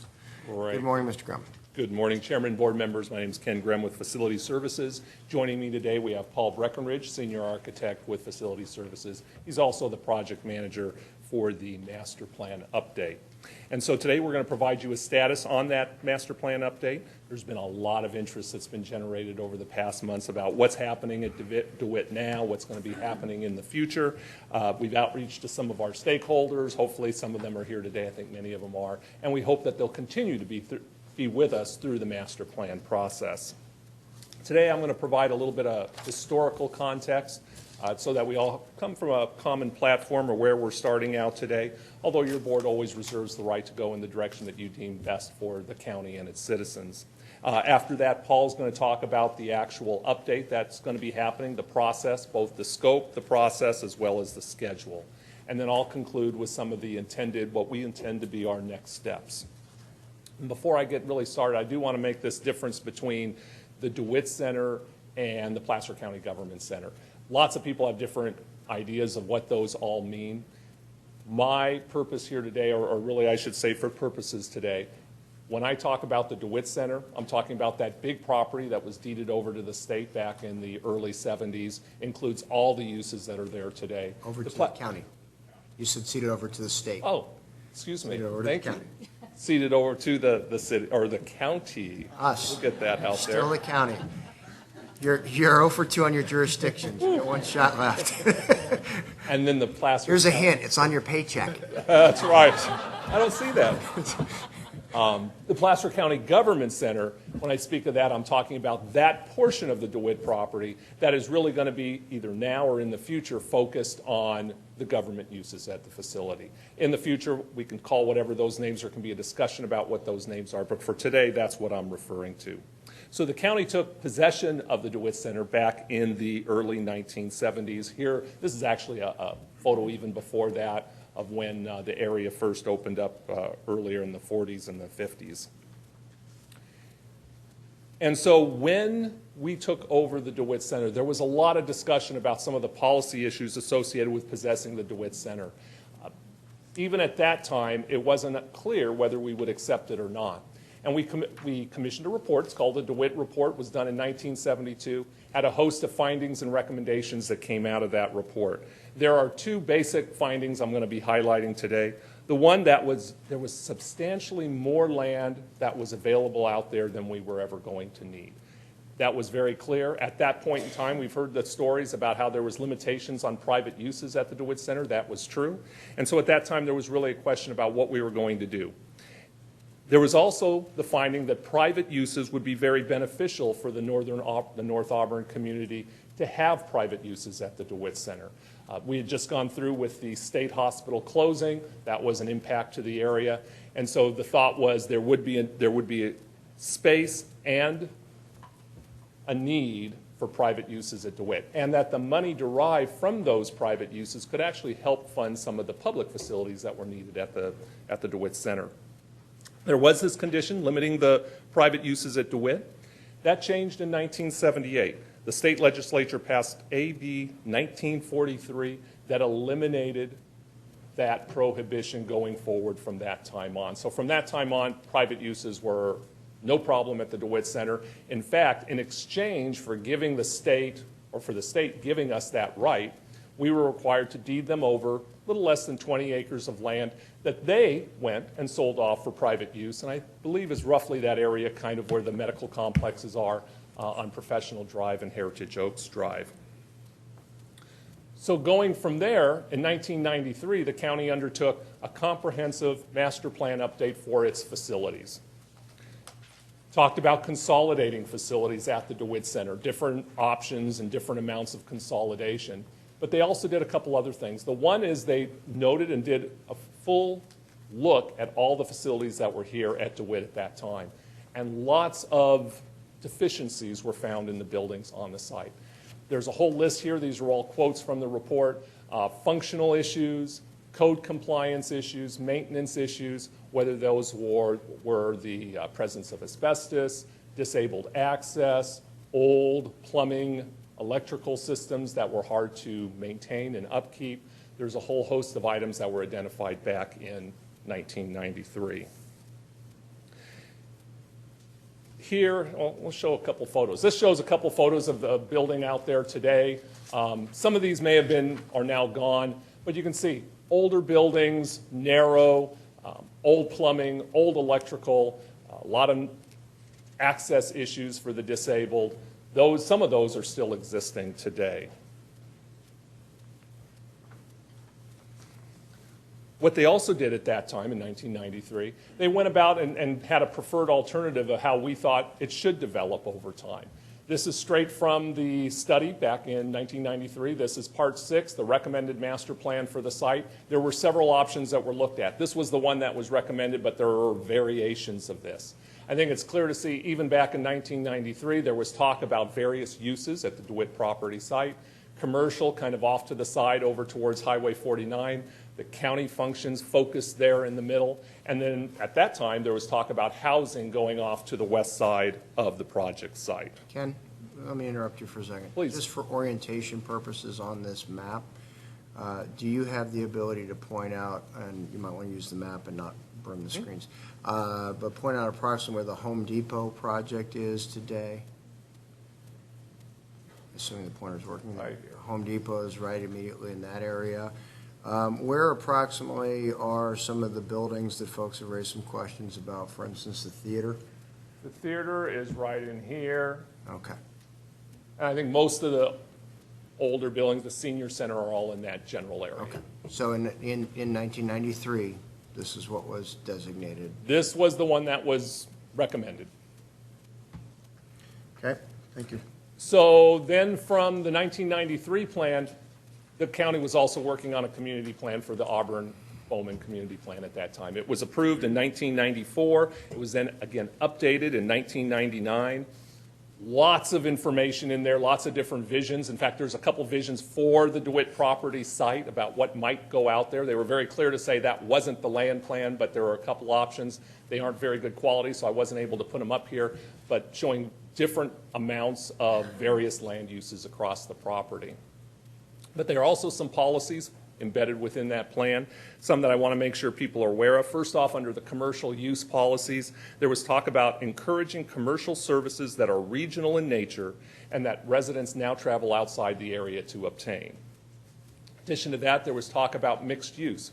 The DeWitt Center was one of the few areas in the county that were designated to provide this mixed use that they talk about an appropriate mix of commercial, industrial, residential, open space, and office uses. In addition to that, there's a portion that also talks about the DeWitt Center in particular. And it does talk about how, with the county ownership of DeWitt, the county would have great latitude in what it wanted to see happen on that center. But it does talk about the demolition of the various buildings that were currently on the site. Also talks about concentrating commercial uses near the Highway 49 portion of the site. Those were, I think, clearly stated there. But the map and the land use designation for the site was mixed use. Generally, this appropriate mix of various land uses across the entire property. There are a couple of... I'm sorry, Supervisor Montgomery? Yeah, Sure. So this particular phrase has come up a number of times in discussions that I've had with folks. Mixed use is often thought of as commercial on the bottom, residential on the top. Is that the meaning of mixed use in this particular case? I think you'll have different people will have a different thought about what that means. If you look at some of the vision documents in the Auburn-Bowman plan, some of them show more tightly clustered residential and commercial bumped up against each other. It also talks about the possibility of going vertical with residential. I think at that time people had all sorts of options. They weren't trying to determine what would happen other than they were definitely looking, I think, for an area that people could more easily walk in, maybe walk in between the various different uses that would be located at DeWitt. And I think in large part that's probably because when you look at the zoning, the zoning is really might even say maybe not quite as consistent with that mixed-use land designation at this time. Of course, your board can do whatever that zoning can be changed, but today, the zoning is that whole bottom half is C3, which is a very heavy commercial use. There's the commercial plan development which is really the Home Depot and some of the areas right around Home Depot. There's the office professional, both public and private, towards the north end where we have the finance administration building as well as the Cedra building. And then it shows some office professional off to the far west. And then you'll notice there's a little bit of residential. Doesn't seem to want to show up there for me, but in the lower right-hand corner there. So if I understand between this map and the previous map, what you're saying is that the idea was for a mix of uses on the site, which could potentially include, dependent upon zoning, mixed use, meaning commercial on the bottom and residential on the top. I think there's room in the community plan to allow for all of those options. I don't want to say what people back then thought. I think different people thought different things, but I think it's clear there were a lot of options available. We have two people who were here. Yeah, there are two of us, one of whom has his name on that plan. And really what I would do is just steer you back to the policies that we adopted in '94, specifically referencing the mixed use. And when you look at the prior map, Ken, if you'll jump back, you'll notice that 100% of the site is designated mixed use, that which is not open space. Clearly, first of all, back then, mixed use that we look at today, where you talk about the commercial on the bottom, residential on the top, that was a more foreign concept in Placer County. It was used in eastern city urban communities and hadn't really made its way out here yet. What the board said, and it's very consistent with the policy that you'll see, is the development vision directed for each mixed-use area attempts to achieve a balanced development pattern through the designation of an appropriate mix of commercial, industrial, residential, open space, and professional office uses.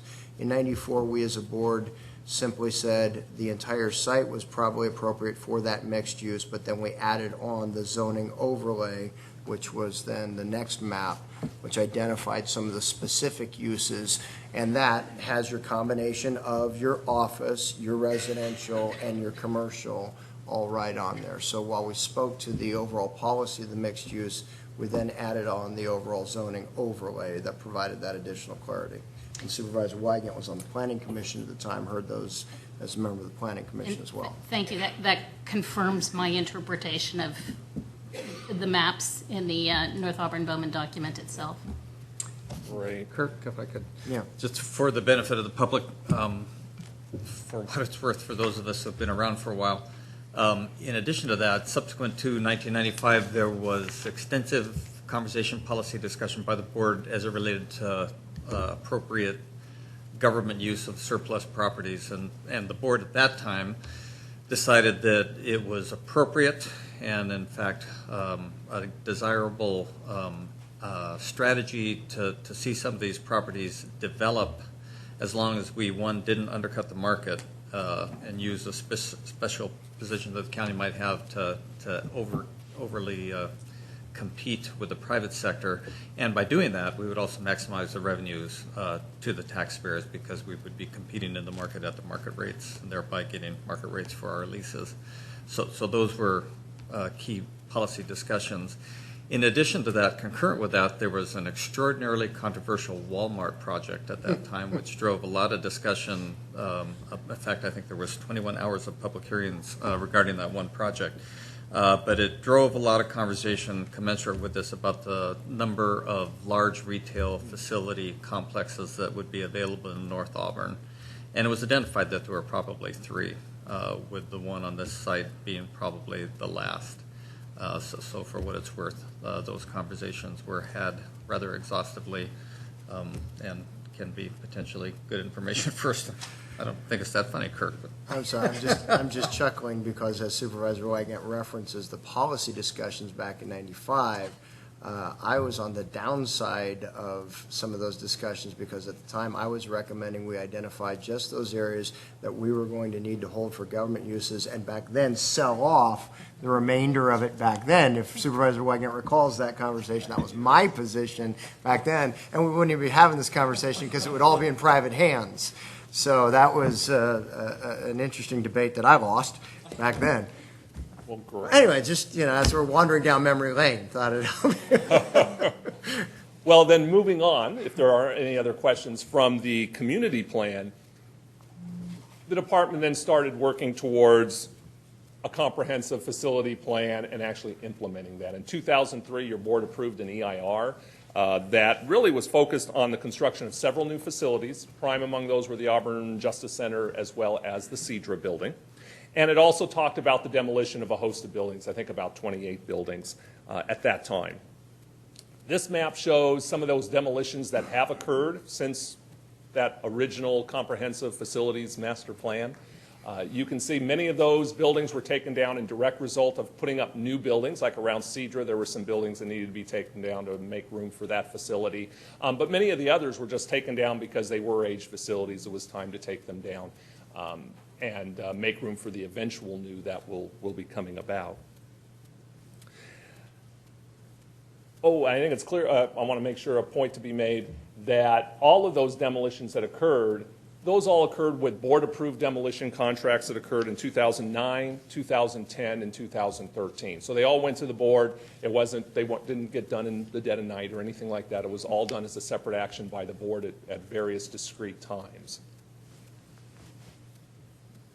And really, a lot of progress was made on that facilities master plan. This shows some of the new buildings that were done since that comprehensive facility plan in 1993. You can see the Auburn Justice Center, the Cedra building, improvements for jail and juvenile detention, and also the private development that occurred in terms of the Home Depot and that area of the DeWitt Center that also had a new building put in. So this shows some of the stuff that has happened, or in the case of animal services, that is in the process of happening as we speak. And what a change. Here shows some of the buildings that were in the area of the Cedra building before, and then of course the new building afterwards. Modern facilities designed for the public and for the folks that are doing the work there right today. The same holds true. This is the old sheriff's office building, their new justice center, designed with them in mind, with the facilities they need to operate at their best. And so I think that's where we're going to go from that point. We're going to move on over to the actual master plan update. This is a little bit about the past and get us all on a similar frame, but really where are we going from now? Where we really want the focus to be is on the future. And I think I'm going to allow Paul to talk, and then I'll come back after he's done.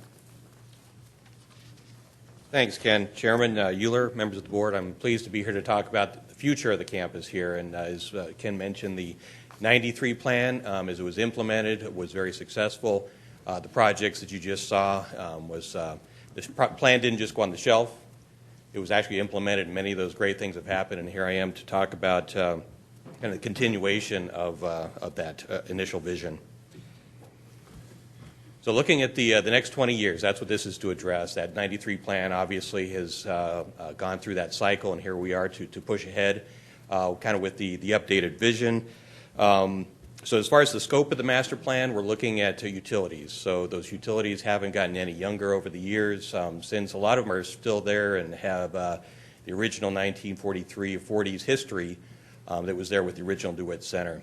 So that's going to be a big part of this project, is to evaluate and see what those needs are for new buildings and other things as we grow the project. Roadway planning. So circulation, where do the roadways happen and occur as it relates to new facilities and the layout of the campus. Site and facility planning, so the overall designations for buildings as things are replaced and we move ahead. And then a program type EIR process will occur with this project. That's the original plan, or the current plan. So facility services will be leading this project much like we did the 93 plan. We're going to be bringing in, as part of one of our next steps, is an architectural planning consultant that will help us with all of the cadre of various elements of a planning process. an environmental consultant that will take on the information and build upon the 93, I think it was 2004 EIR process, the studies there, and furthering those, and eventually getting to a place where we've got a program approved plan. Lots of interdepartmental coordination, so there's just, like I said, a whole host of things that we need to go through and check in and find out what those needs are moving ahead. Engagement, I'll talk a little bit later, but that's a big part of the project, both from me, I'm an employee here at the campus, the employee, the users of the campus, dozens of people here that use this campus on a regular basis, including our local community, and how is that community going to be engaged, and how are they going to use the campus moving ahead? And then coming back, and there'll be a series of bringing the information back to you and updating you and allowing you, providing us feedback and giving us direction on where we're headed. So campus vision, these are the master plan elements. So, we're looking at some of the things that may be the goals, objectives, some of that poetic, those poetic elements that kind of give us that big idea, the big story for the project moving ahead. That I think I'm excited about the opportunities for those things as we look to create a fantastic vision for what this property can function like in the future. Development context, looking at our guiding principles. So what are our priorities? What are the things that allow us to develop this campus in an orderly fashion? Why are we doing that? So creating a framework, a filtering process. So as those projects, those things come up, how do we make those decisions on the master plan? It's going to go through this filter, if you will. Assessments. So looking at our existing facilities, we've done lots of facility assessments to date, so we've got a lot of background that we'll build upon. Facility utilization, we're going to be talking to our various departments to see what their needs are now, how they deliver services to the county, to our residents here, and how they can better deliver those through our facilities. Sizes and flexibility and space needs, those will all be looked at. Transportation and circulation, so from everything from bicycle to pedestrian, either off campus to the site or through the site, we'll be looking at all those different layers that make a successful master plan. Utility infrastructure, so working with the various departments and our utility partners to come up with the best solutions for our needs that are underground. A lot of the stuff that we just won't see, but are in support of our facilities. Landscape and open space. So looking at the areas that, much like that we've got the garden on site, we've got the ability to maybe look at how those those open spaces might tie the campus together. We've got a fantastic framework right now with the newer buildings. But how do we knit that together into what you think of as a traditional campus? There may be an ability to incorporate a quad space or an open space that allows that bringing together of those facilities. Site and facilities planning. So the illustrative diagram in the background kind of gives you an idea of where we're headed with some of the planning deliverables. So that'll be kind of a part and parcel with the project, is showing where those different buildings are going to go, how we're going to phase those along the way. Architectural landscape guidelines, so providing the framework. So for a group that comes in and develops either on a site or on a roadway or what have you, what are the features and elements that are part of the framework that we already have established with our great buildings, with our the brick and the finishes, the other things that give us kind of that civic presence. How do we continue that? We'll build that into guidelines. The phasing plan. So how do we implement this? How do we build this over time, and what are the costs associated with that over time? And then ending with an environmental impact report. As far as the scope, this is just a general site plan to show the area, but generally speaking, we're going to be focused on the government needs, the county needs. So really, we've got currently kind of the notion up here, the area up here, which is our office spaces, our service areas, our corporate yard area here, kind of the justice area, open space. But those are kind of the bigger areas that we're going to be studying, and how those can be finished out over time, because we've got lots of needs, HHS, several other buildings or departments that are in the older facilities that need to be looked at over the next course of the next 20 years. So the process, how are we going to implement, what's the plan for the master plan? So we're looking at a three-phase process. First being establishing those visions, the goals, the context, the assessments, providing that foundational work that allows us to come up with a successful plan. Options and recommendations in phase 2. So we'll be bringing back to you options and how those various elements of the master plan can be developed over time, and then basically working through those to come up with the best and best use of the campus overall. And then coming back at phase 3 and ending up with our final master planning documentation and the final, the FEIR, if you will. Those 3 phases, we're hoping to start in the fall of this year. We're looking at probably a 2-year process to get through the entire set of steps, if you will.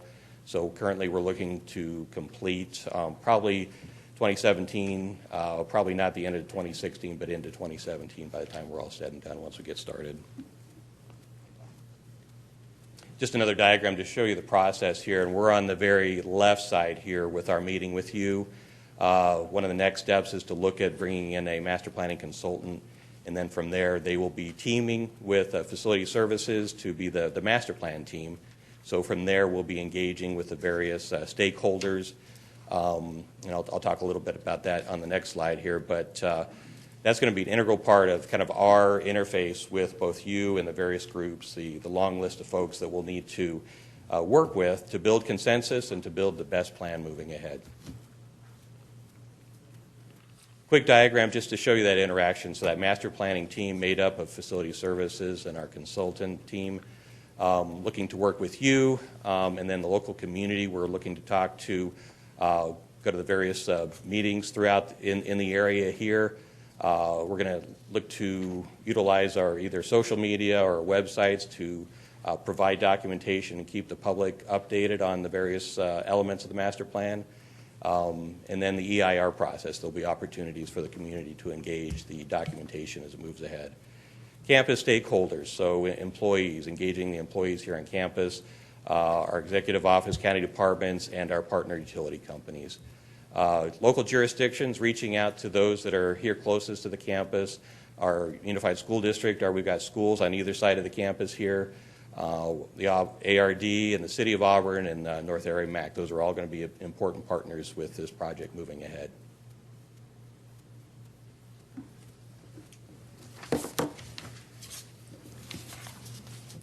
So to kind of wrap up on... Hold one second. Sure. I'm sorry, just before Paul stepped away, I wanted to note on the outreach specifically that Jocelyn and I have already met with Ken, and we've identified a list of folks that I'm just going to rattle off very quickly, just in case we've forgotten someone. Please self-identify to me or to Paul or to Ken.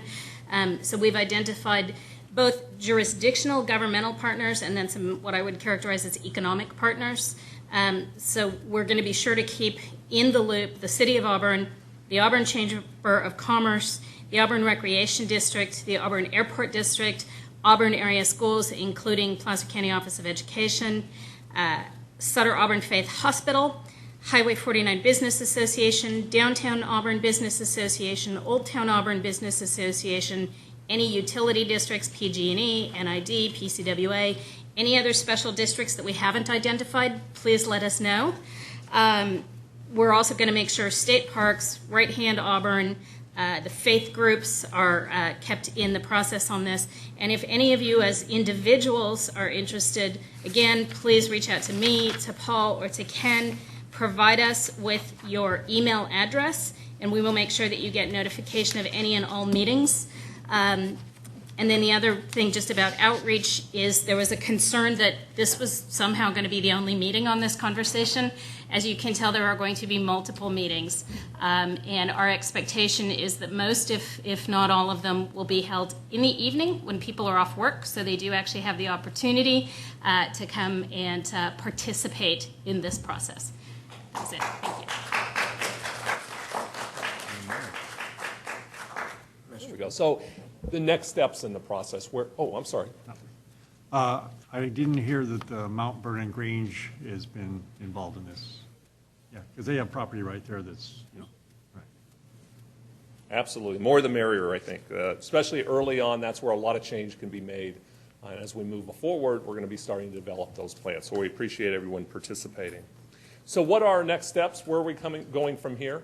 The next step is we're planning on soliciting for professional services to actually help us prepare that master plan update, including the public outreach component of that plan.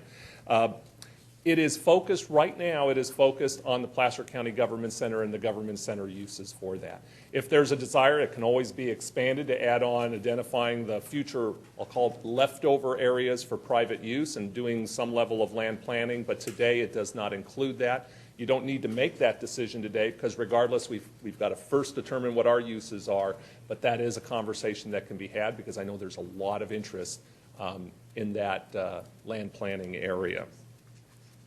But I do want to make sure whatever we do, nothing prevents your board from evaluating and looking at individual projects and proposals and evaluating any one of them on their own merits. We're not proposing any building moratorium while we do a master plan. We have a plan. This is an update to that plan. But all the full range of options will always remain open with your board. In addition to that, we're going to continue assisting some of our tenants that are leaving us approximately the end of the month. And we're going to continue to help them in their moving efforts. We're going to continue to evaluate a lot of the old buildings and particularly evaluating the demolition of those buildings. And just as we have been for the last 10 years, we'll continue with the demolition of those buildings after appropriate reviews and approvals. We're also, in fact, at your next board meeting, you'll be considering the approval of a professional services contract to conduct the feasibility study for the multi-generational community center. So that process is also going to be kicking off, and whether that center is here at DeWitt or whether it's somewhere else in the greater Auburn area will remain to be seen, but the intent is to have a full range of options being looked at as part of this process, or part of that process. And the last, I've heard a lot, there's been a lot of discussion actually with me about some of the historical significance around the DeWitt Center. One of the things that we're also in our next steps, we are constructing the improvements necessary to open up the DeWitt Museum. The DeWitt Museum is going to be on Richardson Drive, I think that's Drive, at the old guardhouse that used to be the Food Locker, and it is being renovated. The intent is that we will have that open in approximately fall of this year. It's also important to note some of the items your board's done in terms of the historical nature of the site.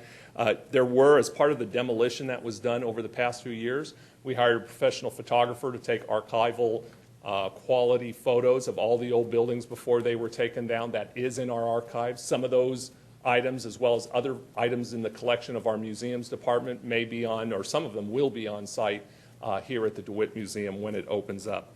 I think it's important to note when we talk about that, when we first did the EIR and your board approved that, you guys committed to having those photographs done.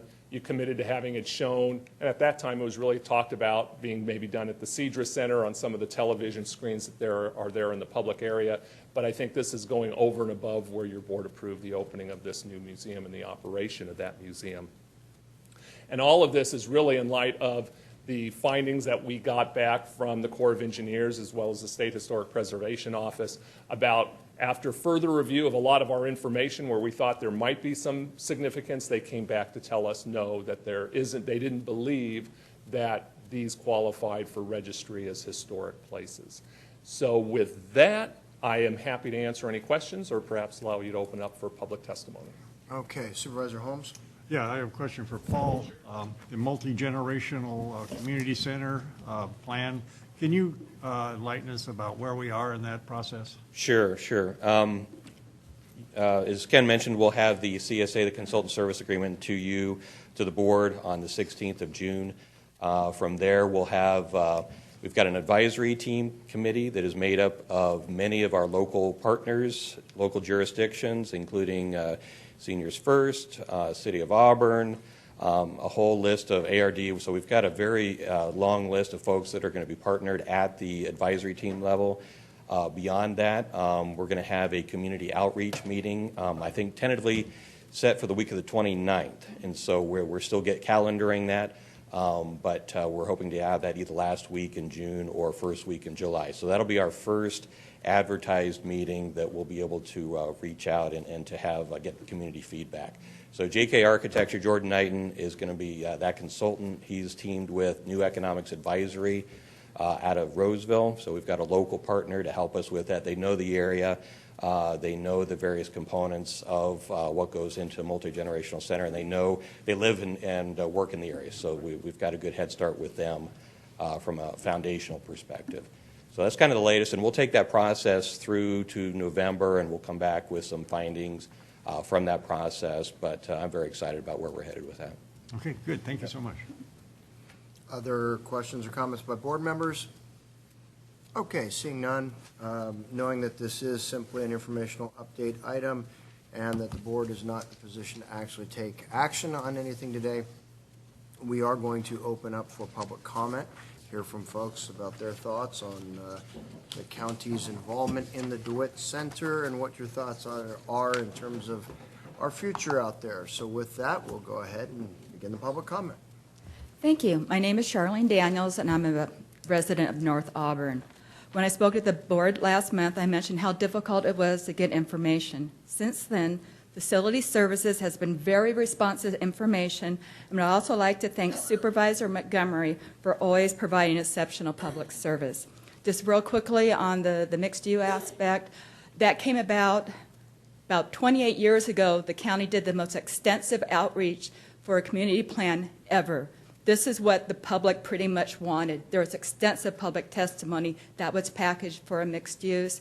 It's the last viable mixed use area, and it's not so much the zoning that's important here, it's the land use designation. When you do a master plan, if you comply with the mixed use land use designation, that's what's key. And the key is to be pedestrian friendly, low traffic generating, and well designed. The 2003 DeWitt Master Plan was certified for the demolition of 24 buildings, none of which were located within the old Costco footprint. The EIR determined that the loss of historical resources through demolition was significant and unavoidable. Now it appears that the county has been using a facility services memo that was prepared 6 years after the EIR was certified as the basis for expanding building removal to include all of the original DeWitt buildings, including the chapel. However, this memo does not have the authority to expand demolition per state law, which requires the preparation of a subsequent EIR to evaluate potential impacts when a major project change is proposed. The county never processes a subsequent EIR. Unless there is some other documentation, what legal authority does the county have to proceed with the expanded building removal? Another question is, why is the county proceeding to remove tenants when the stated basis for their removal a couple years ago was the Costco project? Since it will take about 2 years to develop a master plan, why continue to remove tenants and further impact the community? Isn't it better to keep all options open until a master plan is approved? Aside from the CEQA issue, it appears that county wants to demolish buildings within the old Costco footprint because the buildings are old and are too expensive to maintain.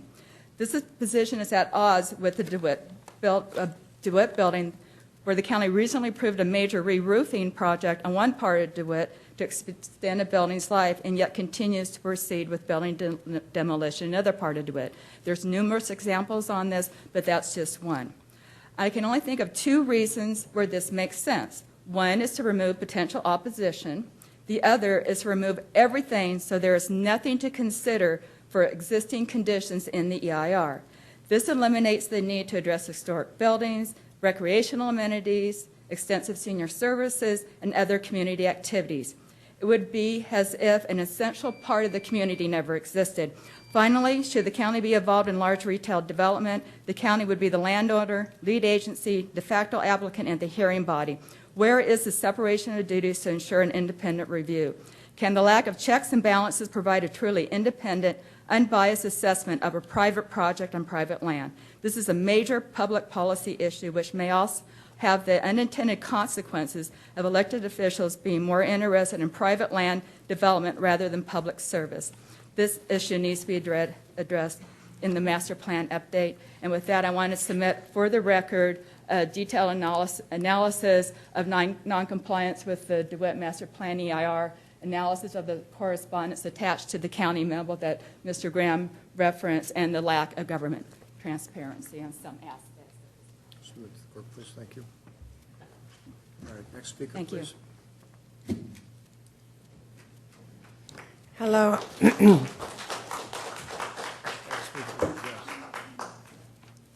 Hello, I'm June Gillum. I'm a resident of North Auburn and Sullivan Ranch, and I was Sacramentan until 5 years ago, so I'm a little bit new to this this issue, but as a writer and an English professor, I've become very interested in the Save the DeWitt Theater movement, and I hope in mixed use there can be what I might call informally set-asides for historical structures like the DeWitt.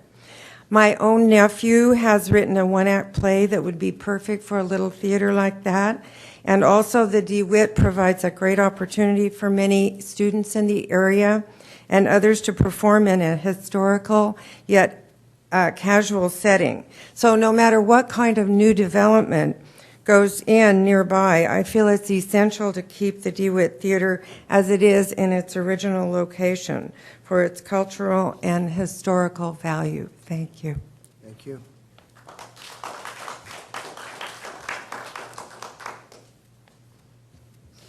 My name is Bhakti Banning, and I live at 618 Mickelson here in Auburn. And I'm concerned that the senior gardens stay where they're at now. They've already been moved once from where Home Depot is over to where they are. And that you consider keeping them in that location during the general plan, process. This spring will be my 4th year gardening at the senior gardens. And I'm one of those seniors that the gardens were initially designed for, which is those seniors that live in small apartments that do not have access to ground or any kind of gardening. And yet, like in my case, I've gardened my whole life.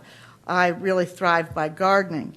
And, it's good for my mental health, it's good for exercise, it's good for healthy eating, and getting out of the TV chair, which seems to be the case that you fight against when you live in tiny little apartments. There are 33 plots there, 16 by 16, and then there's gardening all around the fence and so forth. The gardens could be expanded. There's been a waiting list for, always, there's a waiting list of people clamoring to get in there. Have any of you actually seen inside the fence of the gardens? Good. Jim has. Good. It's beautiful in there, and I urge you all to go there this spring even, because it's vastly improved from when even I started gardening there. It's beautiful. People work very, very hard. I want to mention that it takes a while to build up soil fertility, and especially the kind of soil that holds water, has good quality water retention. And we all work very hard at that. I have raised beds, but still, you have to really work at that. It's not something that happens in a year or 2 years. It's over time. And that's critical to keeping it in its place rather than moving it to a new place. There's a beautiful shed that's there. We keep our equipment in that shed. Initially, that land was scrub land, and it's full of crabgrass. It still has a lot of crabgrass. We fight all the time with that. But it's, like I say, becoming a very beautiful garden, and I in particular do not want to lose my investment that I've made in that gardening. I've always had a vegetable garden. I've always been involved in 4-H club work ever since I was little. I was taught those values to have. So anyway, it's very important to me. And so I thank you for that. And thank you that this is going to be a good 2-year-long process and not just done overnight. Appreciate it. Thank you. Next speaker, please.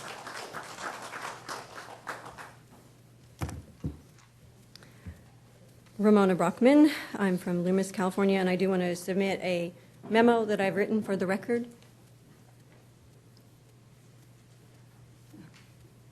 And I will basically address to you and the public the memo, what I've just turned in. So, Honorable Board of Supervisors, I would like to draw attention to the county's noncompliance to CEQA regulations in regards to the demolition of buildings that were not identified in the 2003 DeWitt Master Plan EIR. In total, 12 additional buildings that were not specified for demolition in the EIR were in fact demolished over the course of 2009, 10, and 13.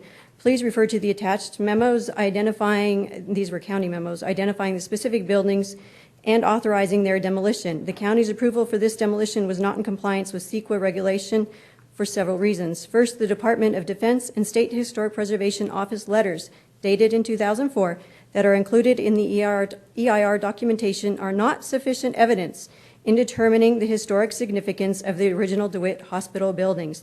Under CEQA regulations, all of the DeWitt Hospital buildings must be treated as historic structures as they are documented in an historic building survey that notified that they were eligible for National Register listing. In addition, the EIR was beyond the 5-year time limit where minor project changes may be permitted without supplemental review. Furthermore, the demolition of several additional buildings constituted a significant change in scope of the EIR. Thus, the county would have been responsible for conducting supplemental environmental review for public and agency comment. However, I found no evidence that the county prepared any supplemental environmental documentation before demolition.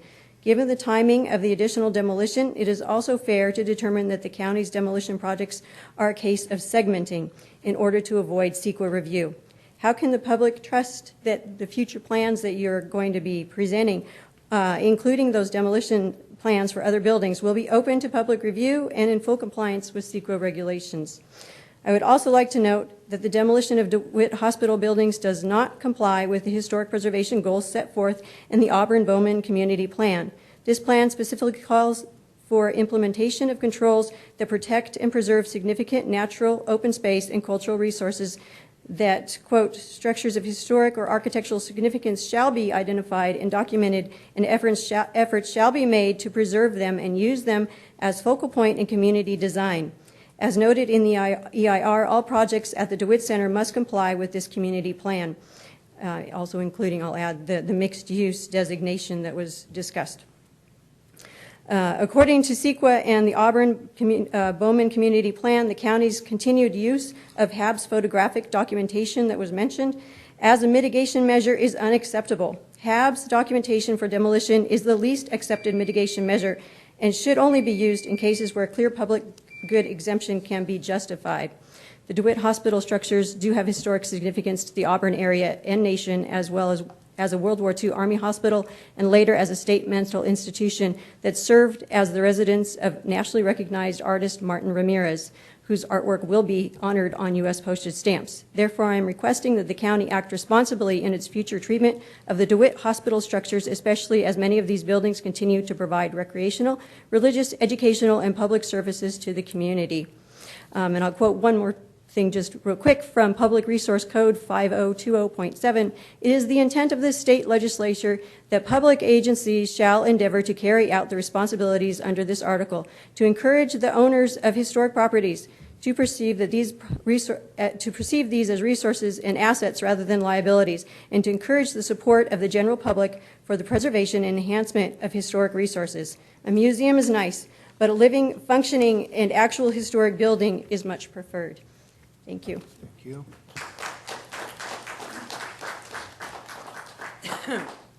Hi, my name is Sheree Holm, and I live in the stepchild of Placer County. I live in Meta Vista, okay? And I take exception that I wasn't on that page 20. Meta Vista loves the government center, the DeWitt Center. I'm trying to keep it light here today. That's my job. Huh? That's my job. Oh, okay. So anyways, and I made a copy for all of you, and before I go on, I do want to apologize to each and every one of you in regards to my comments made in the Auburn Journal for funding for Placer Hills Fire District, especially Mr. Holmes, because I was enlightened yesterday on Prop 172, and now I understand. So I will no longer pursue that issue. In regards to the DeWitt Center, I am focused on the DeWitt area surrounding the government center. This has been something that I've spoken to Jennifer about 4 years ago. What I envision for that area is I envision, and I've also spoken to facilities about this in 2011, I envision an educational garden. I envision like UC Davis Arboretum. I envision no more grass, no more turf. I envision California native plants, drought-tolerant plants, beautiful hardscape, examples of different rock formations. And I'm very much behind this in the fact that it could be educational for all the local schools.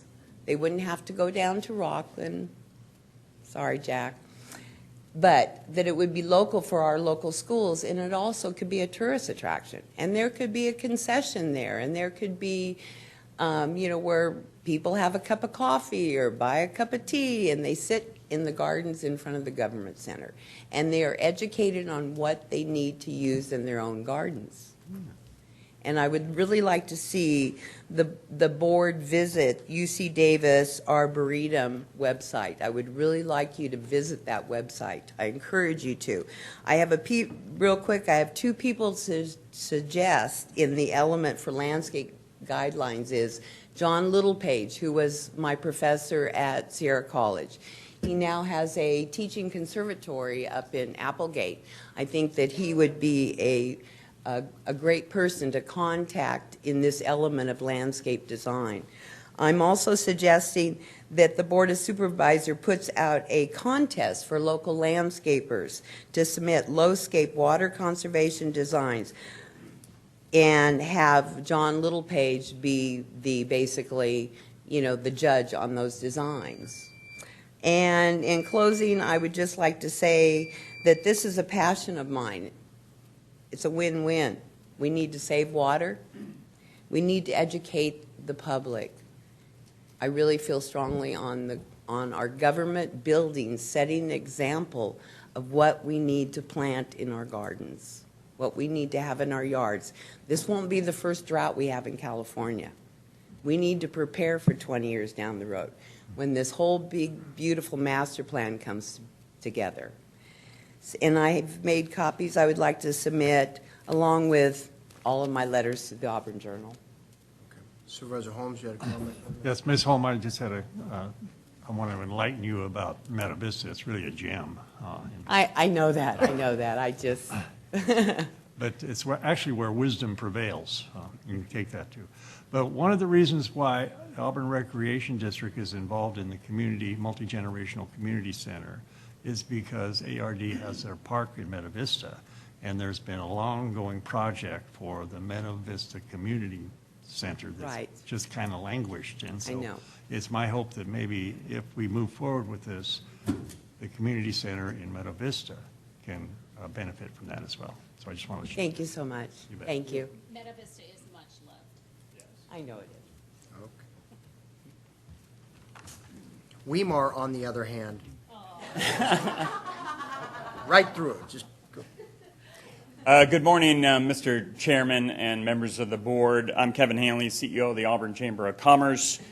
And I think the main question before you is in the master plan process updating is what is the best and highest use of the surplus lands of the Placer County Government Center.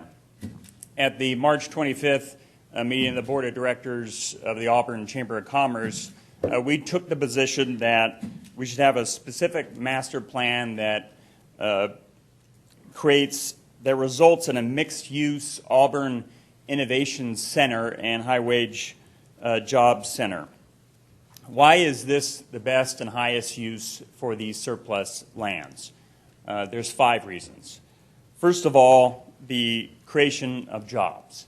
When you look at a study by Professor Enrico Moretti, he's at UC Berkeley, wrote a new book, The New Geography. He says that for each new high-tech job, you create 5 additional jobs not in the high-tech center. And that's a much bigger economic multiplier than retail and other types of jobs that you would create. And it also would have a lower traffic impact on the neighborhood. Number 2, with the declining enrollment in various Auburn area schools, we need to recruit young entrepreneurs and their families to the Auburn area. It creates new energy and a dynamic in our Auburn area and would help our schools. Number 3, the North Auburn Innovation Center would incubate firms that could set up manufacturing at the Auburn Airport, the business park there, and take advantage of our unique foreign trade zone located in that area. 4th, since the area is located in the C2D compatibility zones in relation to the Auburn Airport, higher education and job training facilities can be co-located with these incubator and startup firms. And 5th, this proposal allows the county to preserve any buildings that have any historical or utilitarian value as you determine. Last, I want to conclude by providing you an article I saw in the Sacramento Business Journal last week. It's entitled Innovation Districts Are the Latest Craze to Nurture Startups. And what it does is it takes recent research from the Brookings Institute and talking to leaders in the Sacramento area about what can government do, what can local governments do to try to foster job creation in these high-tech innovation districts. And they're not recommending a top-down approach because these districts only really grow organically in a way, but local governments can take 4 steps to really help these districts, and I'll just mention them quickly. Work with the community to identify what economic assets the local government has in order to brand it effectively to attract entrepreneurs. Number 2, make zoning and regulatory changes that provide flexibility for commercial and residential use. 4th, focus on amenities that create dynamic public spaces where people can gather and exchange ideas. And 4th, once the space begins to take off, develop a branding campaign to spread the word. So thank you for considering the proposal by the Auburn Chamber of Commerce. And I have 7 copies of this article for your reading pleasure. Mr. Chairman? Yes. If I may. You know, Kevin, Supervisor Rand. I really like the chamber, Kevin Hanley. I really do, as opposed to the Auburn City Council, Kevin Hanley.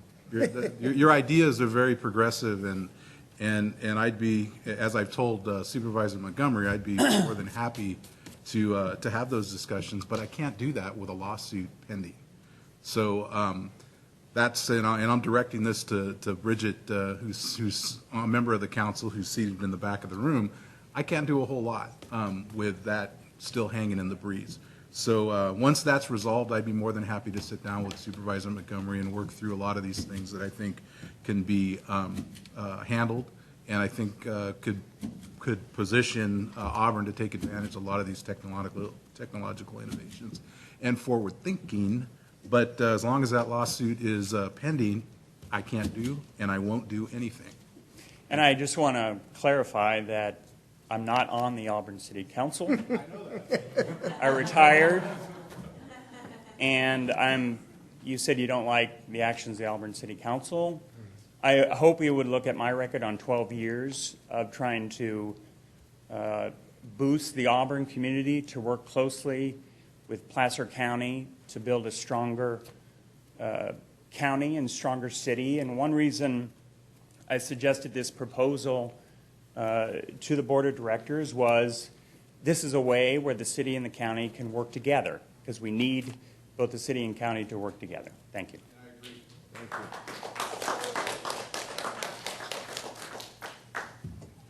you. Morning. Good morning. I'm Ray Thompson. I live in Auburn, a citizen of Auburn. I've spoke with you before concerning this issue. I'm going to take it on a historical level. I'm a native son of the Golden West. The history of the native sons of the Golden West includes the saving of Sutter's Fort, the preserving of Coloma, the preserving of the Donner State Memorial Park, and Native Sons was instrumental in all of those items.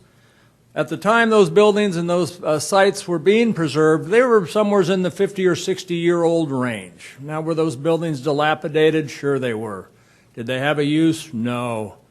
But the vision of preserving something for future generations was probably more prevalent than the worry about what condition those buildings were in. Today, all those visionaries that kept those properties for future generations. They're not with us anymore. But today we are there appreciating the labors that they performed virtually 100 years ago. Today, the Native Sons here in Auburn, we remain pretty active in trying to preserve and restore historical buildings. We had passed a resolution amongst our parlor. It was unanimous that we were not in favor of the footprint of the Costco development. We were not voicing our disapproval of Costco. We were just not in favor of the footprint. And that footprint included a stretch of land there, which included the theater, the senior center, the chapel.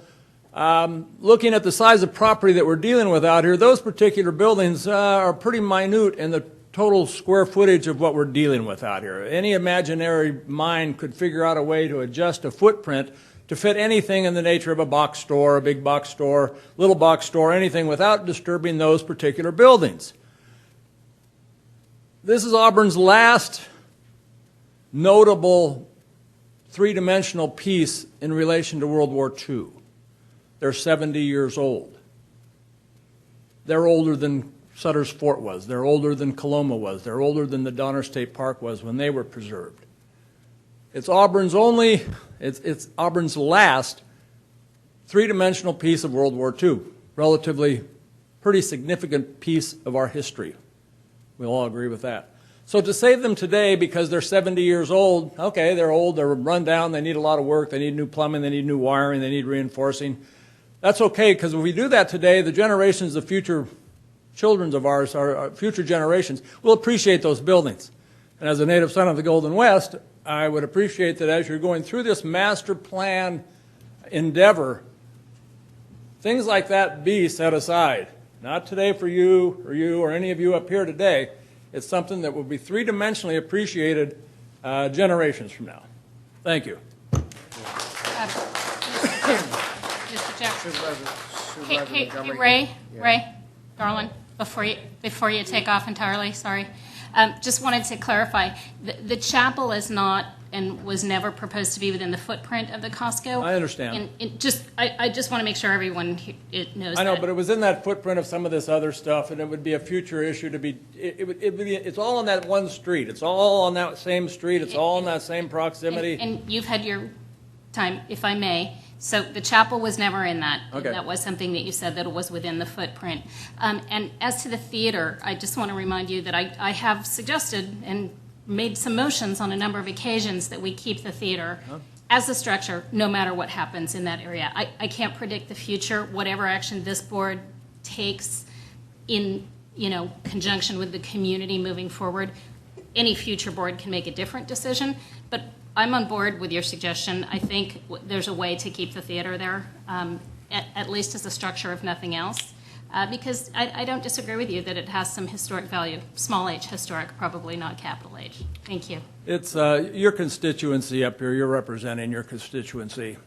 And we would be concerned about things of traffic, what's left behind, because we're going to be here every day after what's to be a part of whatever's left behind.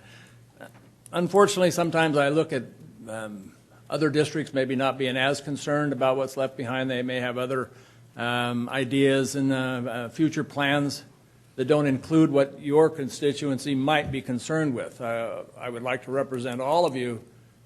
You're all Board of Supervisor, Placer County representatives, even though you don't represent me here in Auburn particularly. Keep in mind that we're the ones that will be left with the residuals of your actions. Thank you, sir. Supervisor Duran. Yeah. You know what I was, sir? I know you made a comment about all the other supervisors, but I'm going to tell you right now that I'm going to make a decision that makes the most sense for everybody. That's it. There's no conspiracy here. There's no, deal cutting. It's what is the best use of that property that's going to benefit the most people in Auburn, in the county. That's it. Okay. Fair enough. Thank you, sir. Be watching. Thanks. All right. Thank you. Yes, ma'am. Good morning. I'm Eleanor Petoskey, Newcastle. It's my residence. I'm very pleased to be here today, this morning, to finally have a discussion on the past and future actions of the county as they move forward and lay out the plans for DeWitt. There has been a lack of transparency, confusion on many levels, and difficulty getting information, although I'll have to say that Mr. Bosch and his staff have sent me some very recent information. I want to thank them. I had sent in a list of questions, and hopefully we'll start getting some answers. Based on the presentation I saw this morning, it looks like the county is turning over a new leaf and including people and exploring options instead of dropping Costco in the middle of the DeWitt property. And I think that's great progress, and I intend to send in my name as somebody to be notified for all the meetings. That being said, I'm still frustrated by the way everything proceeded with the Costco project, and then when Costco backed out, there wasn't any rethinking of evictions, rethinking of demolition. It's just like the county is still gun-ho to scrape all the buildings and move on, and somebody else already discussed that, but I find that very difficult to accept, and I'm very frustrated with the fact that senior services have been totally torn apart, and they're all over the place now. I'm a senior. I'm 75 years old, and I'm in pretty good shape, but let me tell you, not everybody is. And a central location for senior services is important. It's really important, and you'll all be there someday. You'll understand. So, you know, think of your future. Good consolidated senior services, that would be great. People are confused about the way the county refers to this area as the Placer County Government Center. When I think of the Placer County Government Center, I think of the two buildings, the planning department and the big new buildings that they show pictures of. The average citizen thinks of this as the DeWitt property. And so in all your information that you put out, you're always calling it the Placer County Government Center. And I don't think people realize where that is exactly or what you're talking about. And I think there has to be more clarity in, you know, informing the public and many, many opportunities for us to have input. The property is legally designated to be used for the delivery of government services to the public and to consolidate these services at a recognized government center.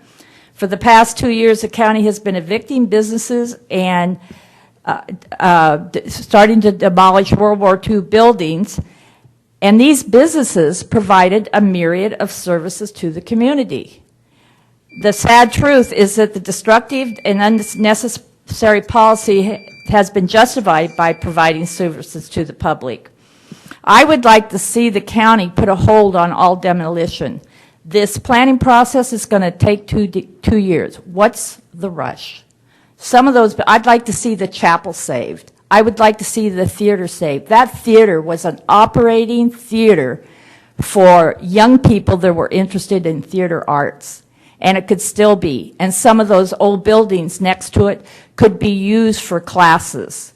So I would like to see this really looked at, and I hope Costco is in your rearview mirror. I truly do. There is so much better things that we can put up there. A city center, a community center. It can be a place, it can be a destination, not a Costco. Thank you very much. Thank you.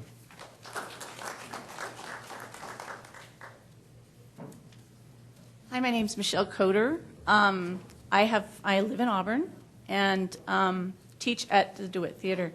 This is the first time I've been able to speak to you because I also teach at Sierra College, and my class is during your meeting time.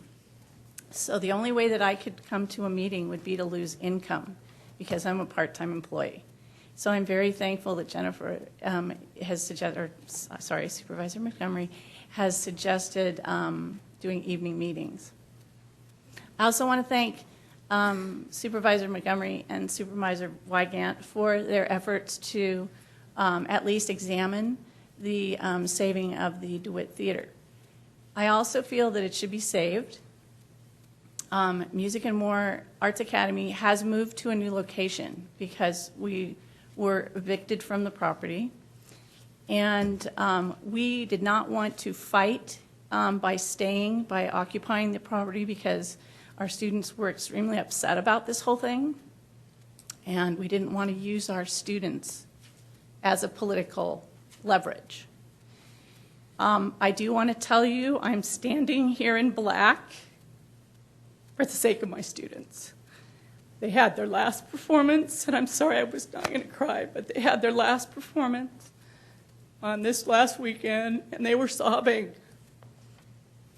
And this is an issue that you have to examine as human beings, that profit and the majority rule is not always the best way to make a decision. That sometimes there are other things to think about, especially in a community, a small community, that doesn't have the kind of things that a larger community has. That theater is available for people who can afford a $200 rent. They can't afford the State Theater. There's a lot of community people that use that theater. There's a lot of arts that can be done in that theater that can't be done in a larger theater because it wouldn't attract enough of an audience to pay for the rent of the theater. We need a mid-sized theater in North Auburn. If you demolish it, it will never be built again, because it's $1 million building. It will never you will never justify the building of it again, because it won't generate enough income to justify it. It exists now, and I think you should really examine what value it has other than profit, other than revenue, other than a majority rule kind of philosophy. Think about it as human beings. I've been thinking about this a lot about our society. Is this a society that we want to live in?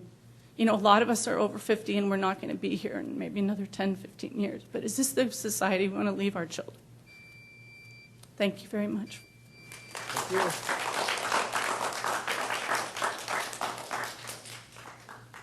Hi, I'm Mike Coder. I'm with Music and More Arts Academy, and that was my daughter. Really proud of her. I had an interesting experience the other day. I went to the post office, and I bought a book of stamps, and I was astonished when on the stamp there was our stage. And it made me realize that Mr. Ramirez had sat in the third row of our theater and drawn pictures of our stage. And now they're on the U.S. postage stamps. And I hope someone sends you each a book of stamps. That would be great, so you can see it too. We've had to move to about 3 or 6 blocks to the Miyagi building over on Bell Road, Music and More, and we're working really hard to continue our business. And but we still really feel deeply about the preservation of anything to do with the DeWitt Theater. And every time we drive by there, we just think, what a loss that will be. So thank you very much.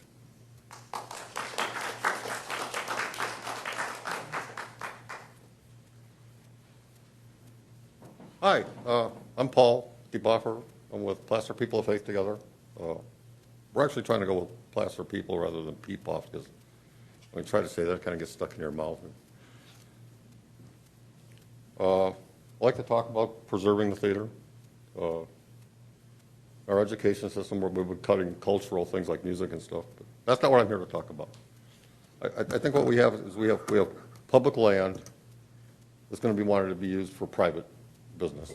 And I think the community is going to want a community benefits agreement. I think part of that is we're going to want a percentage of the employees out there and construction to come from the formerly incarcerated community, and job training for youth from our poorest communities. I think that's the greatest benefit for Placer County and the Auburn area, lift people out of poverty, help people get away, change their lives, and get away from the cycle of crime in incarceration. And I think we can do that with this. Thank you. Thank you. Is there anybody else after this lady speaks? Go ahead and step up if there's anybody else that wants to. Okay, go ahead. Hi, I'm Bonnie Leitner. I'm a 27-year resident of Auburn in the Bowman area. And for 25 years, I've been with the Center for Spiritual Living, who's been renting the chapel for 25 years. And I know only 2 of you have been inside and know how beautiful it is. The last time I mentioned something before this committee, the Board of Supervisors, I was not a member of the Board of Trustees, but I am now. And I'm also taking the lead on better management of our facility, how we can better use the space we have in those walls. And I'm grateful for a new roof. I'm grateful for new windows. And we'd like to be grateful for continued use of the building over the long term.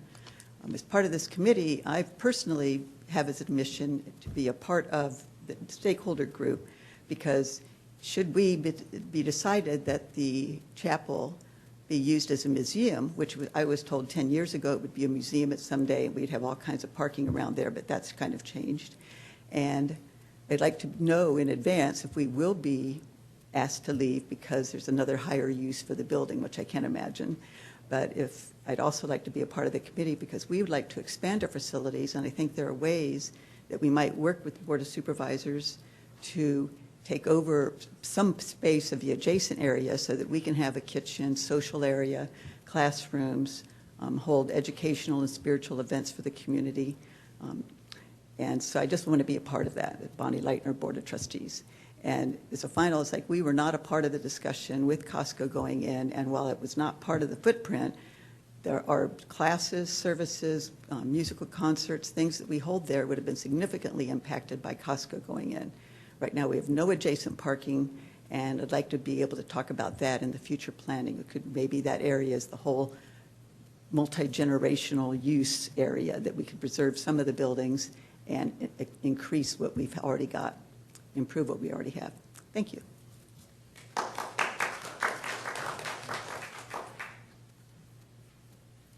Hello, my name is Renee Berg. I'm from Auburn. And as you all know, my main concern is saving the DeWitt Theater. The results of thorough assessment by engineers hired by the county show that the theater is structurally sound. To secure it, board it up, or God forbid demolish it while this master plan update is being prepared, which could take up to 2 years, absolutely makes no sense. The forced termination of the lease was based on a timetable to get the property ready for Costco, who subsequently pulled out of the option to lease. All attempts by the business to extend the lease have been denied. Clearly, the county already has plans for this area. If we are wrong and you are being completely transparent, as you so often claim to be, I would like to know if we found an entity to take over financial responsibility for DeWitt Theater, would you lease it to this entity for an extended lease length of time, not just to sit there unoccupied? We have an incredible resource here with this theater. This venue could be another attraction to bring tourists to Auburn while supporting the local arts community. Once it is gone, it cannot be brought back. We are also, just a final note, we're also researching a filing for National Registry nomination for the theater. So please consider saving this theater to be utilized. We do need a theater in North Auburn. Thank you. Thank you. Okay, anybody else after this lady speaks? Charlene, you've already spoken. Is there anybody else that wants to address the board after this lady speaks? Okay, go ahead. Okay, my name is Carlene Perez, and I live over by the DeWitt Center. I don't know how many of you people live and drive past that area every day. But I have, I'll just start off, I have some questions, but I also want to make a note that I was raised in Sacramento, and they tore down the old Alhambra Theater, which was a beautiful, beautiful place. And they put a Safeway there. And afterwards, they were so sorry they did that. They thought, oh, the community needs the shopping, you know, blah, blah, blah. And it was absolutely beautiful. They were going to do the same thing with the Memorial Auditorium. And the people spoke up and fought that tooth and nail. Now, if I'm correct, I think they were going to do that with the Auburn Courthouse, and the people said no. you have to retain your history, because like they've said, once it's gone, it's gone. And that theater is very important. I had a granddaughter that went there, and they just love it. The kids love it. Yeah, they may need some, help with maybe finances. If they do get it determined as a historical place, then maybe they can get it fixed up a little bit more. But anyway, it's very important, so don't get rid of that. But I do have a question. If you've kicked out all of these people, the theater, the senior center, and whatnot, and you talk about part of the plan is with residential, is that the part that's up on the front where the old Veterans Center is? Because that is absolutely ridiculous that this is being allowed. We used to have our little local corner creatures that were there in the area. You have an elementary school kitty corner to this mess. And now you've brought in all bunch of new ones. Now, I've heard that they're being shipped up from Roseville. Bus pulls up, here you go. You got a place to live. Now, I don't know what's going on, but I have been approached in the Target parking lot by one of them. I see them around begging everywhere. You guys pride yourself into not allowing them to, beg for money. Oh, Placer County doesn't allow this. Baloney. They are everywhere. And there's a group of them, and they... comments today to the issue at hand. I'm just saying, you've got to do something. On June 16th, the board will be hearing an item in regard to, shall we say, public camping on our facilities. So at our next board meeting, we're getting to these items as quickly as we can get them to the board. That's why we're here today on this one. We're bringing that one. Just make it clear that that's not part of the residential. It's that. Oh, okay. Most of our residential stuff requires permits. Yeah. Yeah. Tax paying. Yeah. Okay. Thank you. Yes, sir. Anybody else after this gentleman? Mike Okay. Wells from Forest Hill. I just have a quick question on this. Just want to confirm that in the process of the master plan that this will be going to the Planning Commission too. All the questions do come to the board, and then we'll direct questions back to staff, but thank you. So you just want to make sure it goes to the Planning Commission. Thanks. Thank you very much. Okay. All right, so we'll begin with that. Is it the intent that staff is going to take this plan to the Planning Commission? I don't see why there would be any reasons why we would not take it to the Planning Commission to get further input into the process. So I would say yes. Okay, thank you. That helps with that. And the Municipal Advisory Council. I already saw them up on the little list. I was just reiterating. Supervisor Durant. Yeah, just a couple of comments, concluding comments, if you will. Being the youngest member of the Board of Supervisors. Newest. Yes. Newest. Sorry about that. Not the youngest, newest. But what I see here, going back in the history of the acquisition of the property, is that the county, for all intents and purposes, was handed a lemon. Dilapidated buildings, property, and moving forward, we've done some really good things about that lemon. We've kind of turned that into lemonade. And I look forward to working with my fellow board members as well as the public and staff in trying to arrive at a reasonable understanding of what the future holds for that property. Now, there was a question that was made, and maybe this is a question for both legal and Cedar folks, with regards to the whole CEQA issue of demolition of buildings. Can I have a comment on that as to what the justifications were? Jerry? Who wants to start? Jerry? Those decisions came to the board, and the board made a CEQA finding that was appropriate under the circumstances. What we're hearing today is more like Monday morning quarterbacking of what people thought was an incorrect CEQA finding, but under the law, that CEQA finding was adequate for the project that was done. And I'm going to assume that in the report, the CEQA report, that area was placed inside the scope of the CEQA finding. Yes, it was a form of an addendum to the CEQA EIR that was done previously. Okay, all right, that's sufficient for me. Thank you. Okay, Supervisor Montgomery. Yeah, I know that you're looking for sort of general feedback on how we should be moving forward with this proposal, this general plan update for the Placer County DeWitt Government Center. I think that gets to everybody's concerns. I would say that I understand the need to focus first on what are the specific governmental public uses that are appropriate and necessary for the site, including things like infrastructure. But I would encourage us to broaden the scope of the discussion to revisit the uses for the lands that aren't necessary for government purposes, and understand, what is the desire of the community, what is the desire of our partners, what is the desire, of our employees who work in that area, vis-a-vis those non-governmental uses that we'll be moving forward with. So I see this as kind of a multi-phase approach to planning, and I think it's necessary to include the public in all those, or both those phases. So I would strongly encourage us to do that. I am going to reiterate what I've said many times from this seat before, which is if there is a way to keep the DeWitt Theater intact as part of that larger planning process, I'm very much in favor of that. I'm delighted that we're moving forward with the Museum of DeWitt, or the DeWitt Museum. I'm not quite sure what we're going to call it.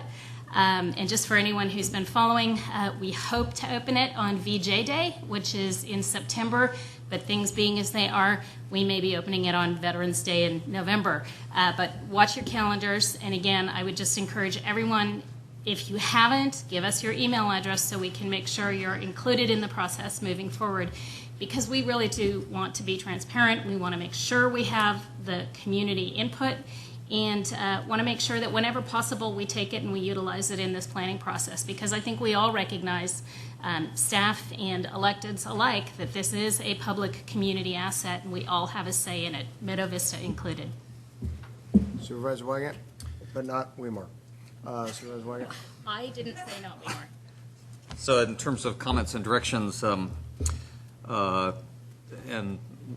even though I'm not, I sometimes may feel like the oldest member of the Board of Supervisors, but certainly the oldest. Longest serving. And when Kirk and I served together before, frankly, I'm very proud of what's been accomplished with the work out at DeWitt in the context of the Auburn-Bowman Community Plan, and I see this as being a continuum. I think when I came here and when Kirk and I served before, there had not been a new county office-type structure built for about 30 years. And now there's been many thousands of square feet of new facilities to accommodate the huge growth that we've had, position us better to attract the best quality employees we can and have more efficient facilities for them.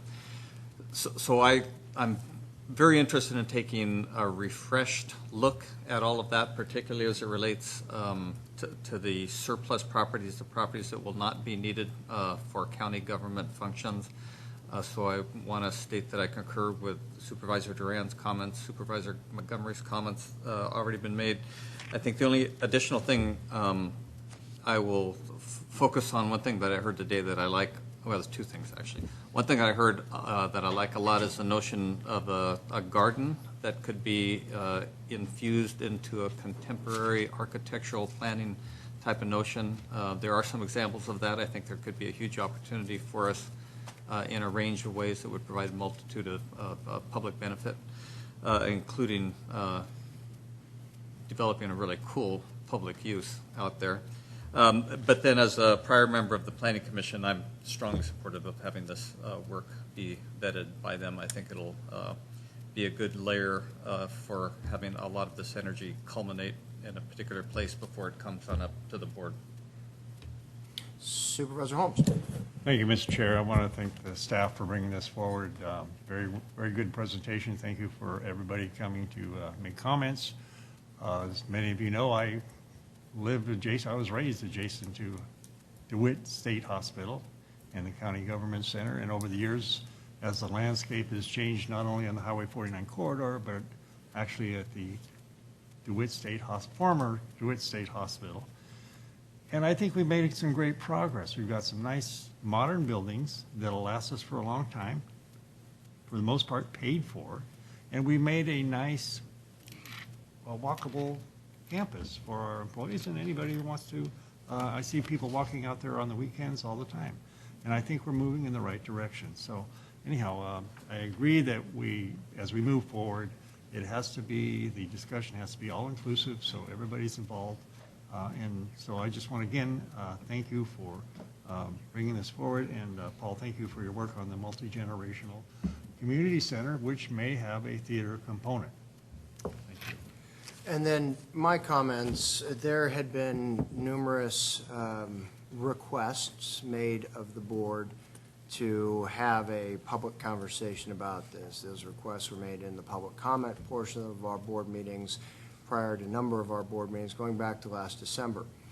And a number of those comments, and some that we heard today, included assertions of a lack of transparency as it comes to some of our projects, particularly the Costco project. And I think what there is perhaps a confusion between development of a plan and implementation of a plan. You see, the development of projects moving forward out in the DeWitt Center right now, as you saw, began in 1972 when the DeWitt report did state in 72, if developed at a later time, the county would receive tax revenues from the property returned to private ownership and revenue from the lease or sale of buildings and land.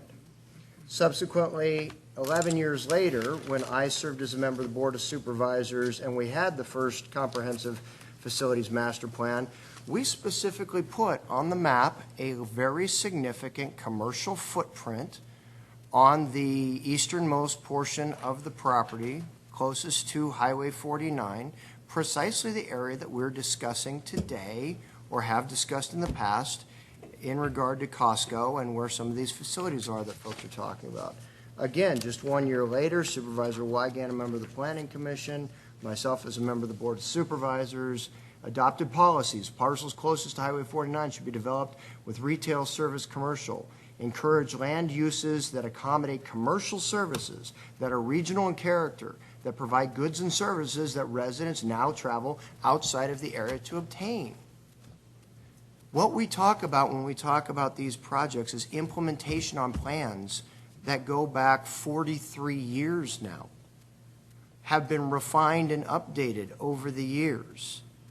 Does that mean the plan that we did in 94 should be the plan for all the future? No. An awful lot has changed. As a matter of fact, the footprint that you look at when we looked at the 93 plan, the footprint of the area that we thought was going to be necessary for government services was a footprint delivered on a government service model before the internet. We thought we needed a whole lot more square footage because we were having people driving from all over the county up to our offices for filling out permits and for researching documents and all the rest. And what we've in fact seen is that over the years, the need for government footprint has shrunk in that regard, thereby providing us more opportunities as we engage on this conversation of planning for the future. But planning for the future doesn't mean you erase the past, because that past is full of public conversations just like this one that we had as a Board of Supervisors back then, that members of the public engaged in back then, and provided their input to the board back then. And so while we move forward on creating a new plan for the future, we will not forget the past. And I, for one, will not say that we are going to sit by and somehow try to shackle previous actions of the Board of Supervisors as we move forward on this planning. So I encourage staff to move forward with the planning the way that it was described by the colleagues, taking into consideration the interests of the various groups, but at the same time recognize actions of previous boards to provide direction to move forward with implementation of plans as they exist and as they've been reaffirmed. So with that, Supervisor Grant, your light's back on. Is there? Yeah, I just wanted to also chime in on this whole transparency thing. Most of you know that I ran on a platform of being more transparent, and I had certain ideas of what it would be like to be on a board, and maybe those perceptions were ingrained, as a result of my predecessor, but I'm not going to get into that. But, you know, over the course of the first year of my service on the board here for all of you, transparency was a good thing. And I think that in the 4 years since I've gotten on the board, you know, we've done a lot better at being transparent. And I just want to point out that we had, what, three open hearings today? Yeah. 3 open hearings, and not one person came to the podium, with the exception of one person that came up. We do this every board meeting. And, you know, we provide the opportunity for people to come and talk and tell us what their concerns are. But transparency also doesn't mean that after you talk to us, if we don't do what you want, it doesn't mean that we didn't hear you. That's the discussion, all right? That's not transparency, all right? So I just kind of wanted to just throw that out there, that there are certain things that we're going to have that we agree on, and there are certain things that we're going to have to disagree on, and that's kind of where I stand on it. Thank you, Supervisor Duran. Okay, there being no other regularly scheduled items for the board to consider, we do have closed session. So County Council, you will please go ahead and give us the report as to what we'll hear in closed session. The board will now adjourn to closed session to discuss those items listed on page 5 of the agenda. There'll be 3 matters of existing litigation and 2 matters of significant exposure to litigation, and then their conference with labor negotiators regarding the DSA negotiations. Thank you.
You ready?